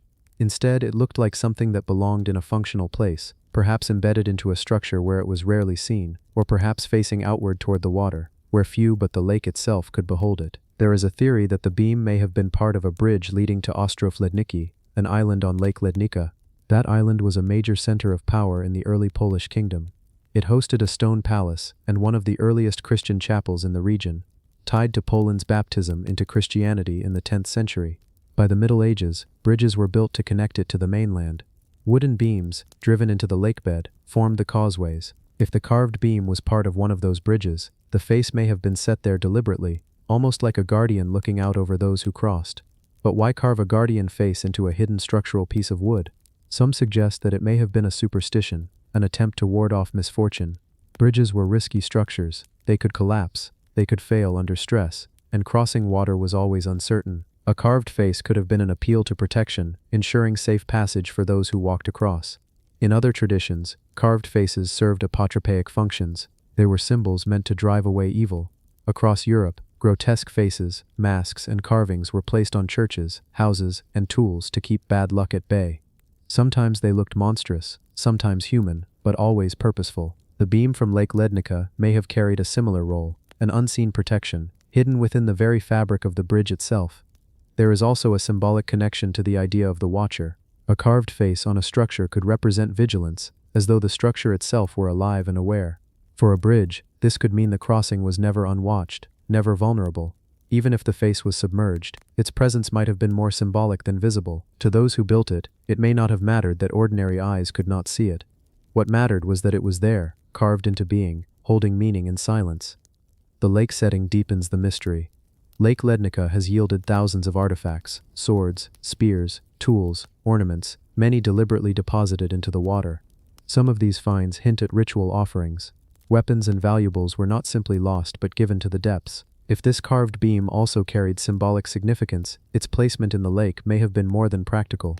It may have connected to traditions of water offerings, where human presence was marked not only by objects but by the image of a face watching from beneath. When researchers reconstructed the possible appearance of the bridge, they imagined rows of wooden piles and beams forming a passage across the lake. Among them, one bore a face. To those who built it, perhaps the act of carving was a small but meaningful ritual, transforming a simple beam into something more than wood. Over centuries, as the bridge collapsed and sank, the beam rested beneath the water, its carved face pressed into silence until its rediscovery. What makes the carving so compelling is its ambiguity.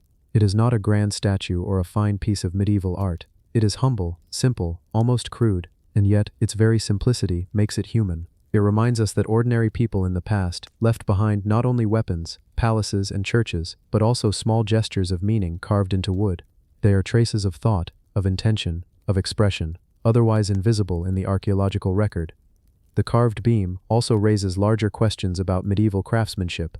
Was the face carved by a skilled builder, or was it the playful work of an apprentice? Was it part of a ritualized practice among carpenters, a way of marking their work, much like stonemasons sometimes left symbols in cathedrals? Or was it a deeply personal act, one person giving life to an object they worked with daily? The survival of the carving is itself extraordinary. Wood is a fragile material, prone to decay. The only reason this oak beam endured is because it lay submerged in anaerobic conditions at the bottom of the lake, where oxygen could not destroy it. The water that once hid it is the same water that preserved it. This means that when archaeologists finally lifted it from the mud, the face they saw was nearly the same as the one carved centuries earlier. Time had passed, but the carved gaze remained. For the people who lived around Lake Lednica in the Middle Ages, the carved face may not have been unusual. Perhaps there were others like it, now lost or eroded. To them, it may have been a quiet custom, an unspoken part of their building practices. For us, however, it stands out as a mystery. Why carve it? What did it mean? With no written record to explain it, we are left with only speculation, piecing together meaning from fragments of context. Today, the carved oak beam is preserved and studied, no longer hidden beneath the lake. Visitors who see it are often struck by how human it feels. Even though the features are simple, in a way, it bridges time, connecting us to a medieval world not through kings, battles, or monuments, but through a single gesture of expression carved into wood. It reminds us that the past is not only monumental but also intimate.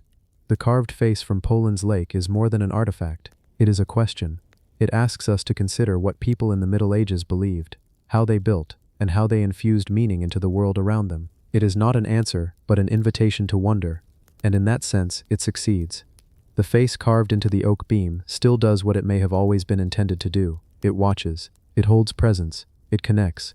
It turns a simple piece of wood into something enduring, something alive in memory, long after the bridge and the people who crossed it have vanished. Medieval dump preserves life's leather. Imagine walking through the streets of medieval Oslo nearly 1,000 years ago. The smell of wood smoke lingers in the air. Animals clatter through the muddy lanes, and merchants shout from stalls lined with cloth, tools, and salted fish. It is a world we picture through stone ruins, yellowed manuscripts, and scattered relics. But sometimes history preserves something far more intimate, objects so ordinary that they rarely survive the centuries. Yet here, buried beneath the soil of a forgotten dumping ground in Oslo's harbor district of Buravika, something remarkable waited: an entire collection of medieval leather goods, from shoes to scraps of daily life, preserved in mud. It might sound strange at first. Who would have thought that a medieval dump could become a treasure chest of history? Yet in archaeology, garbage often speaks louder than monuments. The reason is simple. Temples, castles, and grand halls represent the wealthy and powerful, but refuse heaps capture the everyday lives of ordinary people. They preserve what was discarded, broken, or no longer useful, and in doing so, they freeze the fingerprints of daily existence. In the case of Buravika, the damp, oxygen-free conditions of the soil worked as a natural preservative. What should have rotted away centuries ago instead remained intact. Nearly 300 medieval leather shoes, belts, and fragments, many of them still stitched together, some even showing traces of the hands that shaped them. Each shoe tells a story. Some are small, worn by children whose names are lost to history, the leather stretched and shaped by growing feet. Others are sturdy, wide-soled, built for laborers trudging through mud and cobblestone. A few are finely crafted, showing ornamentation and care, perhaps belonging to wealthier merchants or minor nobility. Together, they form a picture of a city, not just as a collection of structures but as a living, breathing community. It is as if time opened a window and allowed us to peek into a wardrobe that no one thought would last. Archaeologists often call finds like these time capsules of daily life, and Oslo's medieval dump offers more than just shoes. Alongside the leather, researchers uncovered textiles, wooden fragments, and food remains, each adding texture to the reconstruction of a medieval city. But the leather stood out because of how rarely such objects survive. Normally, leather vanishes within decades, broken down by fungi, bacteria, or simply exposure to air and moisture. Here, the strange combination of mud and water sealed it away. Every stitch preserved is a miracle of chemistry and chance. But beyond the science, what makes these discoveries powerful is the humanity they carry. Imagine slipping your hand into a shoe made 600 years ago and realizing it was shaped to someone's heel. The creases and wear patterns trace the way that person walked, how they bent their foot, how their life pressed itself into the material. You cannot know their name, their story, or the way they laughed, but you can see where they stepped. The distance between you and them suddenly collapses. The object becomes a bridge across centuries. One particularly striking discovery was a set of leather boots with reinforced soles. They looked almost modern in their practicality, reminding us that human needs, warmth, comfort, durability, have not changed much across time. Another pair bore delicate decorative cuts, suggesting that even in a world where survival demanded constant labor, people still valued beauty and style. Archaeologists even speculate that shoemakers in Oslo were highly skilled craftsmen, trained in techniques imported from other parts of Europe. The shoes demonstrate variations in design that echo influences from Germany, England, and beyond, showing how medieval Norway was far from isolated. Instead, it was connected by trade and culture to a wider medieval world. When we talk about the Middle Ages, we often think in broad strokes: kings, crusades, plagues, or wars. Yet here we see another side of the story. What did it feel like to walk to market in winter, wrapped in furs, with leather shoes crunching in snow? What did it feel like to hand down a pair of boots to a younger sibling because resources were scarce? What pride might someone have felt lacing up a finely made shoe before attending a festival? These objects hint at answers. They are not abstract history, they are lived history, tangible and familiar. The Buravika dump also raises deeper questions. Why were so many shoes discarded in one place? Some scholars suggest that it may have been an organized disposal site, where damaged goods were systematically thrown out. Others think it may have been linked to flooding or the clearing of old workshops. Regardless, the sheer number of finds points to a bustling city with thriving commerce. Oslo, even in medieval times, was not a backwater, but a hub of trade, where imported goods mixed with local crafts. The shoes, in their variety, suggest that people of different classes and professions mingled closely, their refuse ultimately ending up in the same ground. Perhaps the most fascinating layer to this discovery is what it tells us about values. In a time when leather was precious and time-consuming to produce, why throw away so much? The answer may be hidden in the patterns of wear. Many shoes were worn until they could not be repaired anymore. Some had patched soles, stitched seams, and reinforced sections, showing that their owners tried to extend their life as much as possible. This reveals a culture of reuse, resilience, and practical necessity. And yet, once an item finally outlived its usefulness, it was cast into the earth, where centuries later, it would resurface as a relic of survival. For archaeologists, leather shoes are more than artifacts. They are voices. They tell us about craft traditions, economic systems, and cultural values. But they also whisper something subtler: the texture of daily existence. Unlike coins or jewelry, which often belong to the wealthy, shoes belong to everyone. Rich or poor, everyone walked the same muddy streets. Everyone depended on the same basic needs. And in that sense, this dump reveals a democratic history, the shared footprints of a city's population. The preservation of Buravika's shoes challenges us to think about what remains of our own world. Someday, perhaps hundreds of years in the future, archaeologists may sift through our landfills. What will they see? Plastic bottles, faded sneakers, scraps of fabric. Will they, like us, piece together the habits and rhythms of ordinary lives? Will they wonder what it felt like to walk in our time, the way we wonder about those who walked in medieval Oslo? When you step back and reflect, you realize that a medieval dump can be one of the richest archives of memory. It holds not the grandeur of kings, but the echoes of footsteps, the wear of daily routines, the decisions of ordinary families. It reminds us that history is not only written in books or carved in stone, but also stitched in leather, worn thin by countless steps. As you imagine the muddy streets of medieval Oslo and the shoes left behind, there is a quiet beauty in realizing that even what was once trash can become treasure. The shoes from Buravika are not just relics of fashion, they are reminders that every life, no matter how ordinary, leaves a mark. And sometimes that mark is preserved in the most unexpected of places. Double attack. Humans as prey, 1.8 m years ago. In the heat of modern debates about what it means to be human, we often forget that our earliest ancestors were not the rulers of their world. They were survivors in a landscape filled with predators, competing for food and space in ecosystems where the smallest mistake could mean death. One of the most haunting pieces of evidence that captures this vulnerability comes from Olduvai Gorge in Tanzania, a site that has been called the cradle of humanity. It is here, within the layers of sediment that stretch back nearly 2 million years, that bones were uncovered with marks so unusual that they raised a question no one had expected. Was this one of the earliest humans who faced two predators in the same encounter? First a crocodile, then a leopard, or perhaps both at the same time?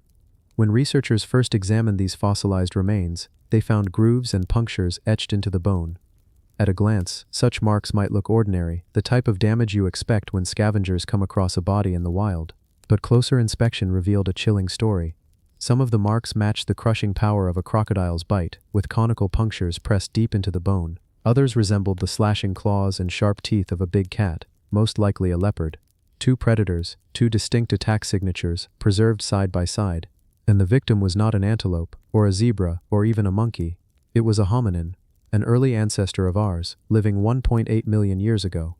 This discovery paints a vivid picture of life during the lower Pleistocene. Imagine the environment. The Olduvai Gorge was a patchwork of lakes, rivers, grassy plains, and forested patches. For early hominins, it was a place rich with resources: water, stone for tools, game animals, and plants. But those same resources attracted the largest predators of the era. Crocodiles lurked near waterholes, waiting in silence for a sudden strike. Leopards and other big cats prowled the brush, ambushing prey when they let their guard down. For an early human trying to navigate this landscape, danger was everywhere. Unlike today, where humans stand at the top of the food chain, these ancestors were just another part of it. The double bite marks force us to rethink survival in this period. Was this hominin dragged into the water by a crocodile, only to be scavenged by a leopard afterward? Or was it first mauled by a leopard on land, its body later claimed by a crocodile as it lay near the water? Both scenarios seem possible, and each is terrifying in its own way. The bones do not tell us the order of events. What they do show is that even our early ancestors, with their stone tools and increasing intelligence, were still vulnerable to predators that had ruled for millions of years. One of the most unsettling aspects of this discovery is how it challenges our modern perspective of strength. We often think of evolution as a steady rise, a story of progress from weakness to dominance. But this evidence reveals that survival was far from guaranteed. A single slip near a riverbank could end in an ambush from below. A moment of distraction in the savannah could mean a leopard dragging you into the trees. Our ancestors were hunters, yes, but they were also hunted.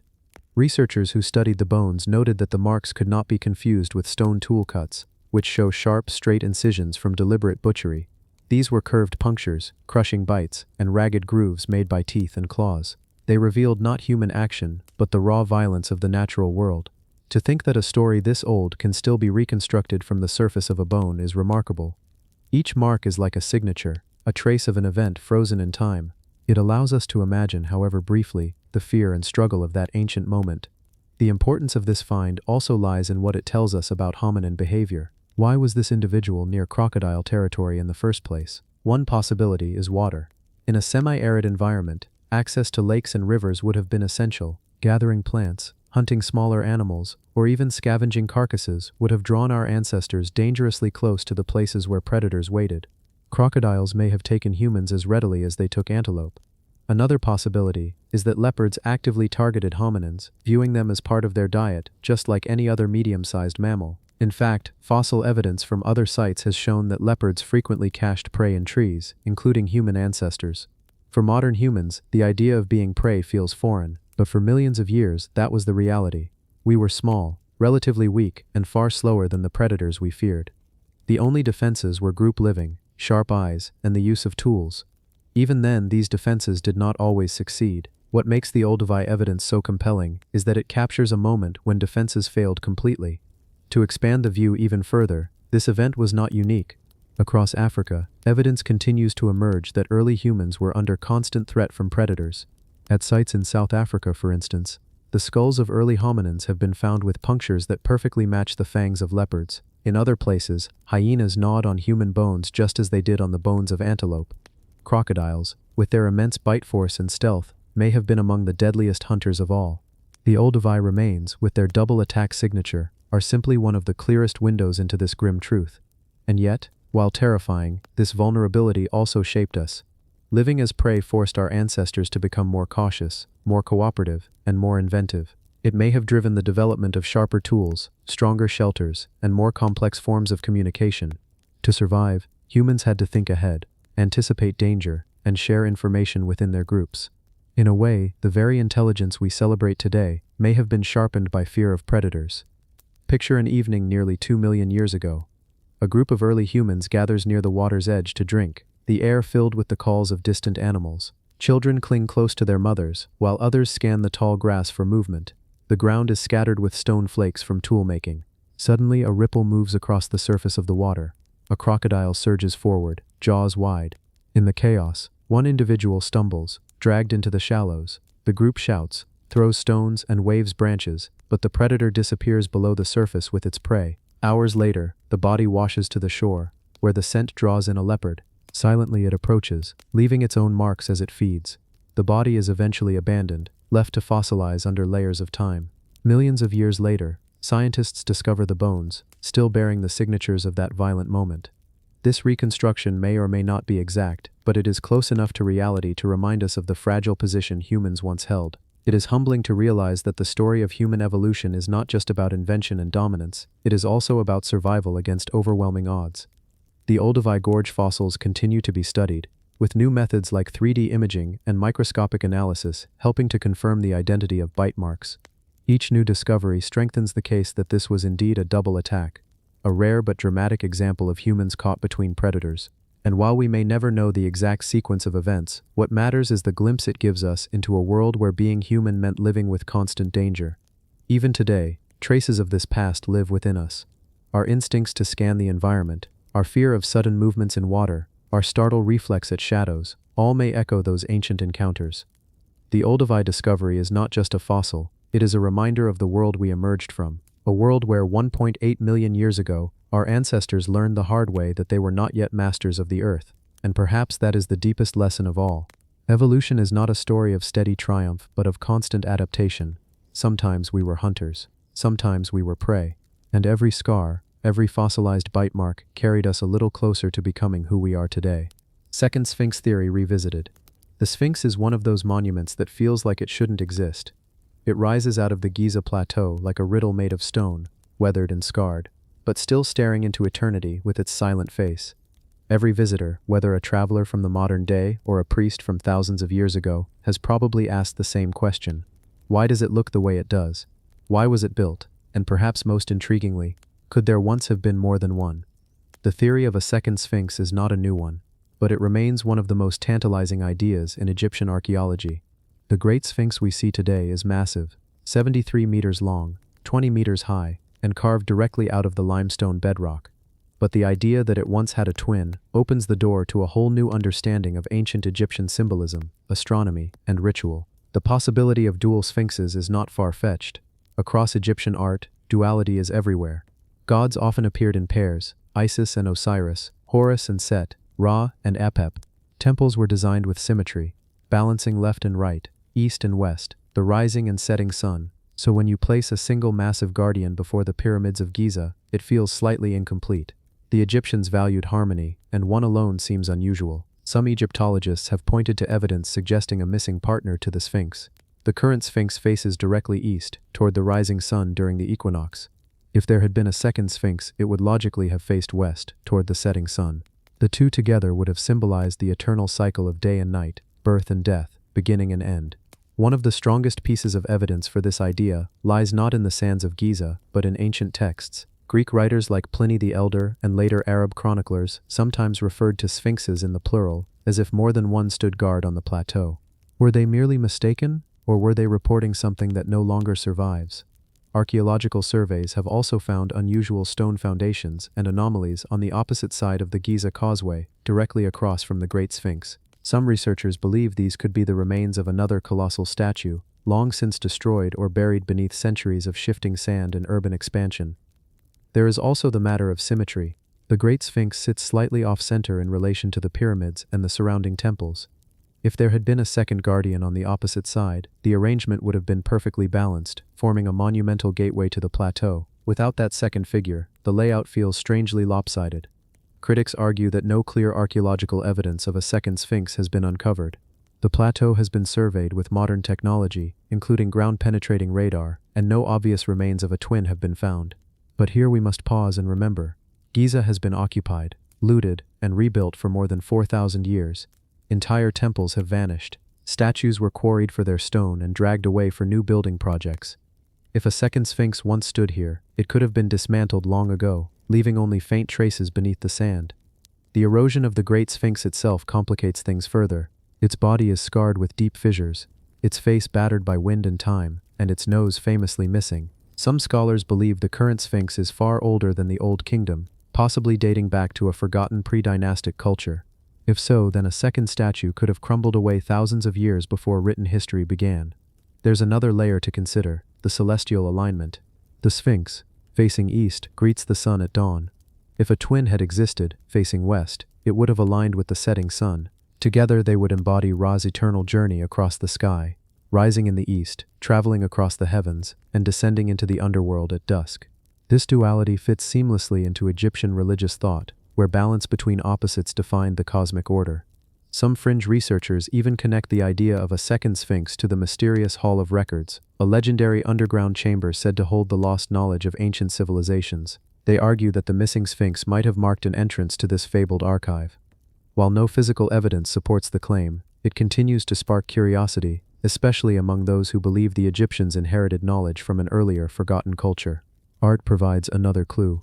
In certain ancient Egyptian depictions, pairs of lion-bodied guardians flank temples and gateways. These creatures look remarkably like the Sphinx. Could the Great Sphinx of Giza simply be the last survivor of a once-paired set, or was it inspired by an artistic convention that typically included symmetry but, in this case, stood alone? Even modern excavation has added to the mystery. In 2018, archaeologists uncovered what some described as a smaller Sphinx-like statue buried in Luxor. Though not a twin of the Great Sphinx, it proved that colossal lion-bodied guardians were not unique to Giza. If builders in Luxor created sphinxes in pairs, why not those in Giza? The unanswered questions continue to haunt researchers. If a second Sphinx once stood on the Giza plateau, what happened to it? Was it destroyed deliberately, perhaps by later rulers who wanted to erase its symbolism? Was it dismantled for building material during times of scarcity? Or did natural forces, erosion, flooding, earthquakes, cause it to collapse long before modern historians began to wonder about its existence? Standing before the Great Sphinx today, you feel the silence. It has watched the desert turn from green savanna to endless sand, watched dynasties rise and fall, watched armies march and empires crumble. And yet, if there truly was another, its twin, then half of the story is missing. Half of the riddle has been erased. The theory of a second Sphinx may never be proven, but it refuses to fade. Each new survey of the Giza Plateau reignites the question. Each anomaly in the stone stirs speculation, and each visitor standing before the Great Sphinx cannot help but feel that something about its solitude is unusual. It seems both complete and incomplete, whole and yet strangely unfinished. Perhaps one day, new excavations or technology will reveal hidden foundations beneath the sand. Perhaps another colossal guardian will emerge, restoring balance to the plateau, and confirming what so many ancient stories already suggested. Until then, the Great Sphinx remains both a solitary sentinel and possibly one half of a pair that once defined the gateway to the pyramids. As the desert winds sweep across Giza, carrying sand over stone, the question lingers. Did the ancients build one guardian of eternity, or two? When story overtakes stone, archaeology has always walked a delicate line between what is found in the ground and what is told in stories. Sometimes the two align perfectly. An artifact is discovered, and the legends that surround it suddenly seem to make sense. But at other times, the stories take on a life of their own, overshadowing the artifact itself, until the object becomes almost irrelevant, a mere symbol for a tale that is retold so many times, it feels truer than the physical evidence. This is the strange tension between legend and stone, between human imagination and the cold certainty of what is unearthed. Across the world, countless artifacts have been elevated beyond their original meaning because of the stories attached to them. A stone carving might be nothing more than a boundary marker, but with enough generations repeating a tale, it becomes the dwelling of spirits or the marker of a hero's grave. A fragment of pottery might once have been discarded without a second thought, yet centuries later, it is revered as a relic of a lost empire. Over and over, archaeologists are faced with this same question. Are they studying objects as they are, or objects as they have been imagined by those who came after? Take the case of the so-called Priam's treasure, unearthed by Heinrich Schliemann in the 19th century at the site he believed to be Troy. What he found was extraordinary, a collection of gold jewelry, diadems, and ornaments. Schliemann declared with confidence that he had uncovered the very treasure of the Trojan king Priam, the same figure described in Homer's Iliad. For the world of his time, the story was irresistible. The golden artifacts were instantly woven into the legend of Troy. But as decades passed, doubts grew. The objects did not match the time period of the Trojan War as described by Homer, and it became clear that Schliemann had let his desire for the story to be true overshadow the evidence before him. The artifacts were real, but their connection to Priam was almost certainly a fiction. And yet, to this day, the treasure remains inseparable from the legend in the public imagination. This phenomenon is not unique. In fact, it seems almost inevitable. When people encounter something ancient, something whose origins are unknown, the natural human instinct is to fill in the gaps with stories. A carved face on a rock becomes a guardian spirit. A ruined wall becomes the palace of a forgotten king. A standing stone becomes the marker of a battle where giants once fought. Legends grow, and with time they often become more powerful than the stone itself. Archaeologists then must approach carefully, respecting the stories that communities have carried for generations while also trying to separate fact from embellishment. Another striking example can be seen in the so-called Stone of Destiny in Scotland. This block of sandstone has been revered for centuries as the coronation stone of Scottish kings, said to have been used since biblical times. Stories claimed it was the very stone upon which Jacob rested his head in the book of Genesis, carried from the Middle East to Ireland and then to Scotland. The stone was placed beneath the coronation chair of English monarchs for hundreds of years, becoming one of the most symbolically powerful objects in the British Isles. But when geologists studied the stone in modern times, they found something surprising. It was local sandstone, quarried not from the distant lands of legend, but from the area near Scone in Scotland. The stone itself was ordinary, but the story had transformed it into something extraordinary. And perhaps that is the heart of the matter. Objects gain power through the stories we tell about them. The artifact on its own may hold little intrinsic meaning, but once it is woven into a legend, it can shape identities, inspire loyalty, and even fuel conflict. Archaeology is often about uncovering not only the objects but the layered stories that cling to them. In some cases, the story may outlive the stone itself. Consider the Ark of the Covenant. Despite being one of the most famous artifacts in human history, there is no verified archaeological trace of it. Yet the stories of its power, of its ability to bring victory in battle or unleash divine wrath, have made it legendary. Countless expeditions have sought it, and it remains a cornerstone of cultural imagination. In this case, the story has completely overtaken the stone, if there ever was one. The Ark exists more vividly in the imagination than in any museum or excavation. This dynamic between story and artifact can even be seen in the smallest of finds. A fragment of worked bone might be catalogued by archaeologists as a tool, but in the folklore of the region, it may be remembered as part of a saint's relic, or the remains of a mythical creature. For the community, the story matters more than the scientific classification. And here lies the archaeologist's dilemma. Do they reduce the object to data, stripping away the story, or do they honor the tale even if it cannot be proven? As with so much in archaeology, the truth is not a simple choice between one or the other. The reality of the artifact is inseparable from the meaning people have attached to it. A stone is not just a stone, it is the weight of centuries of belief. A broken shard of pottery is not just debris, it is a link in a chain of human storytelling. And sometimes, it is precisely because the stories overshadow the stones that we remember them at all. In the end, when story overtakes stone, what we are left with is not less, but more. We inherit the artifact and the legend, the object and the imagination. Both are fragments of the past, both are keys to understanding human history. Archaeology may strive for fact, but humanity thrives on story. And in the quiet, when you hold an ancient object in your hand, you cannot help but wonder, are you touching the truth of history, or the echo of a legend that has long since outgrown the stone itself? Symbols of fertility. Chorotrophoi, in Cyprus. When we speak of the ancient world, we often imagine grand temples, crumbling fortresses, and monumental statues rising high above the landscape. Yet some of the most revealing traces of human belief are found not in vast stone structures, but in the smallest of objects, figurines carefully shaped by hand, preserved in the earth for thousands of years. In Cyprus, one of the most enduring and mysterious types of figurines is known as the chorotrophos, meaning child nurturer. These are depictions of women holding infants, sometimes tenderly, sometimes symbolically, yet always connected to themes of fertility, protection, and the cycle of life itself. Imagine uncovering one of these figurines while brushing through layers of ancient soil. The shape may be simple, the features stylized, but the meaning is immense. This was not a casual decoration, it was something that carried belief, hope, and ritual significance. A woman holding a child becomes more than a scene from daily life. It transforms into a symbol of survival, continuity, and the mysterious power of creation. Cyprus, being a crossroads of cultures in the Mediterranean, was no stranger to shifting influences.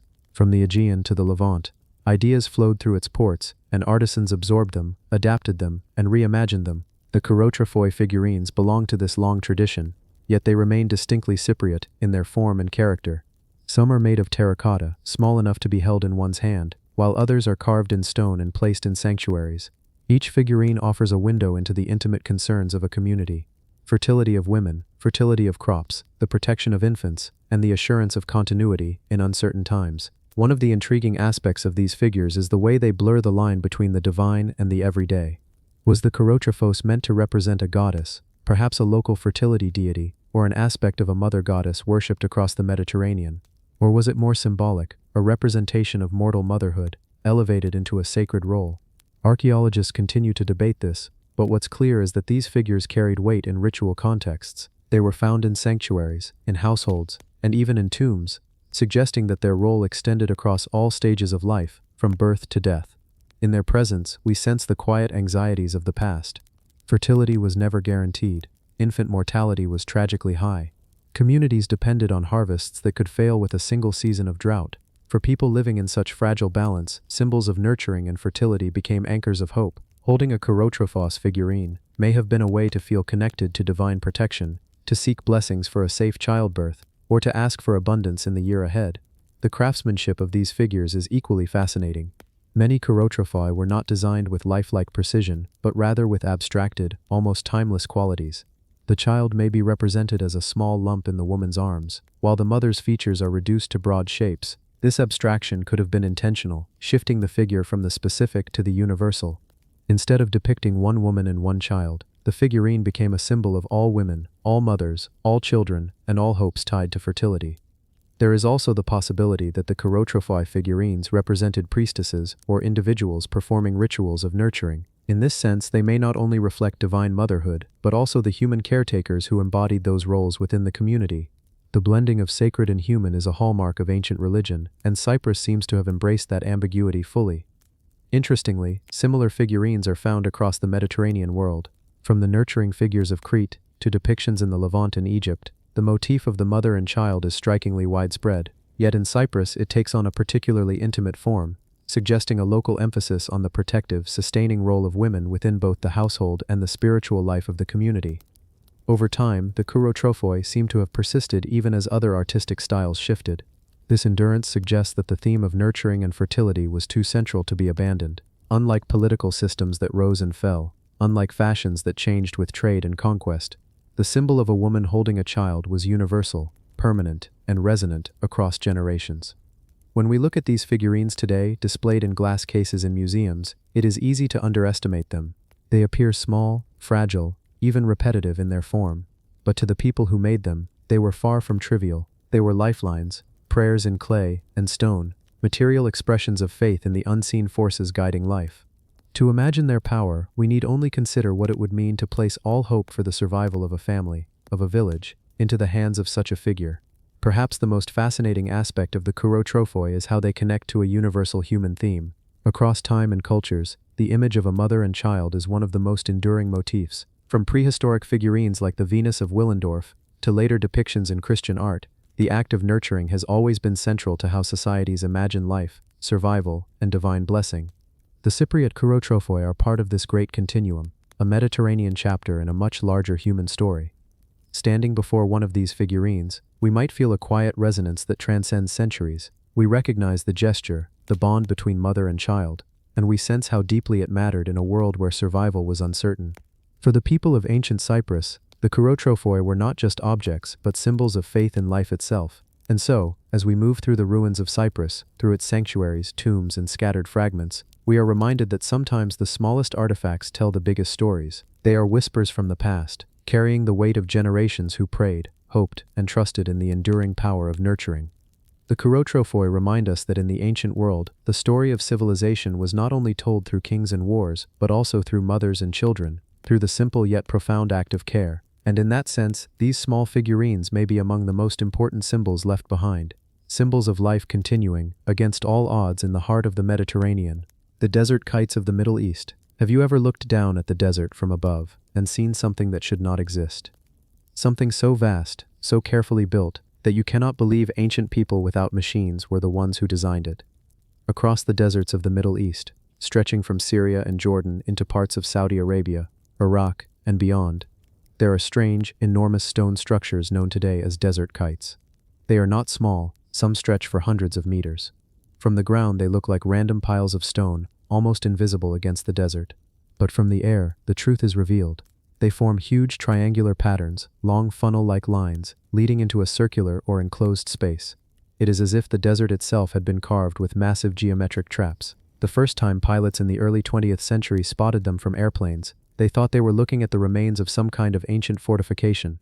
Some even imagined that these could have been temples, or massive markers pointing to something hidden below. But as more were mapped, it became clear these were not isolated. There were thousands of them. Scattered across barren deserts, they seemed to form one of the largest ancient building projects ever attempted, and yet almost nobody talks about them. The mystery begins with the question, what were they for? Archaeologists quickly noticed the kite-like shape, which is how they earned their modern name. Two long stone lines, narrowing like the arms of a funnel, leading into an enclosure. The walls themselves were not tall. In fact, they were barely high enough to stop a person from stepping over them. Which immediately raised a question. Why build such enormous stone lines if they couldn't actually trap or block people or animals? Why invest so much effort into something that seems so ineffective, unless there was a deeper purpose? The leading theory is that these desert kites were massive hunting traps. Imagine, thousands of years ago, groups of hunters driving wild animals, gazelle, oryx, even wild asses, across the desert. From far away, the animals might not notice the low stone lines. But as they were herded into the funnel, the lines became closer and closer, guiding them straight toward the enclosure at the end. Once inside, there was no escape. The hunters could then kill them in large numbers, or even keep them alive for some time. It is a simple idea, but the scale is astonishing. Some desert kites stretch for miles. It would have taken enormous planning, coordination, and labor to build them. Thousands of stones carried across harsh desert terrain, placed with care to form structures that can still be seen today. Why would people of the Stone Age, living in one of the harshest environments on Earth, devote so much effort to building traps on such a gigantic scale? Some researchers argue that these kites were not just for hunting, but for something more. Perhaps they were part of early attempts at animal domestication. Imagine the transition, humans moving from hunting to herding, from chasing wild animals to keeping them alive inside enclosures. The desert kites may have been a first step toward this change, but the evidence is incomplete. Bones found near the sites suggest mass killings of gazelle, sometimes in numbers so large that entire herds were wiped out at once. It has even been proposed that overhunting with desert kites may have contributed to the disappearance of some species from the region. But there is another layer of mystery. Some desert kites are placed in ways that do not seem practical for hunting. The terrain makes little sense for driving animals. The enclosures appear too small to hold large numbers. Were these perhaps symbolic? Were they ritual structures? Places where ancient people performed ceremonies connected to the animals they depended on? Or did they serve multiple purposes, sometimes for hunting, sometimes for something else we cannot yet understand? The fact that you can only truly see their shapes from the sky has led some to wonder whether there was more symbolism involved. On the ground you would have no idea you were standing inside a giant geometric trap, but from above the shape is clear. Some even suggest that the very act of building them was tied to an ancient worldview we can no longer access. A way of marking territory, or making sense of the landscape on a scale so vast that only the gods or the birds could see. Over the years, aerial photography and satellite images have revealed tens of thousands of desert kites across the Middle East and Central Asia. They come in different shapes, some triangular, some star-like, some with long extensions leading out like arms. No two are exactly alike, and the deeper archaeologists look, the more puzzling details emerge. For instance, in Jordan, some kites lead directly toward ancient villages. Could it be that the hunters were driving animals not just into the traps but toward their settlements, where the entire community could participate in the slaughter? In other places, the enclosures are so large they could have held hundreds of animals at once. Some appear to have multiple chambers, almost like pens designed for separating herds. Was this a form of ancient ranching? If so, it would push the origins of domestication back thousands of years further than we thought. And then there is the problem of dating them. Stone is difficult to date directly, and the desert preserves little organic material. Some kites may be as much as 9,000 years old, making them older than many of the world's first cities. Others could be far younger. Without clear evidence, we are left with a vast network of mysterious lines across the desert, stretching across countries and cultures, but with no written explanation of why they were built. Imagine walking across the desert today and stumbling upon one of these sites. To the untrained eye, it might look like nothing more than scattered stones, low ridges barely breaking the surface, but if you trace them carefully, step by step, you would realize you were inside something immense, a structure built with purpose, a plan laid down by hands thousands of years ago. And yet, nobody alive today truly knows what those builders were thinking. What makes the desert kites so haunting is not just their size, but their silence. They are not like temples or tombs, filled with carvings or offerings. They are mute, empty stone lines across an endless desert. They tell us that someone, long ago, worked together to shape the land, but they do not tell us why. Some modern researchers even experiment with rebuilding small versions of the traps, testing how animals react. The results suggest that the low walls, when combined with the movement of hunters, could indeed guide animals effectively. But even with this, the scale still feels overwhelming. Why so many? Why so large? Why across such a vast territory? And so, the desert kites remain one of the world's great archaeological enigmas. They are visible from satellites, mapped from the air, studied on the ground, but never fully understood. They stand as a reminder that human history is filled with projects and ideas far grander than we usually imagine. Long before pyramids, long before great cities, people in the deserts of the Middle East were shaping the land itself into giant structures, leaving behind a mystery that outlasted their own civilizations. When you look at them today, whether in old pilot photographs or modern satellite images, you feel a strange, quiet fascination. These lines of stone, stretched across lifeless desert, speak of a forgotten purpose, a way of life we can sense but not fully recover. They are the shadows of a lost chapter in human history. Giant traps, or perhaps something else, carved into the earth, waiting in silence for us to remember.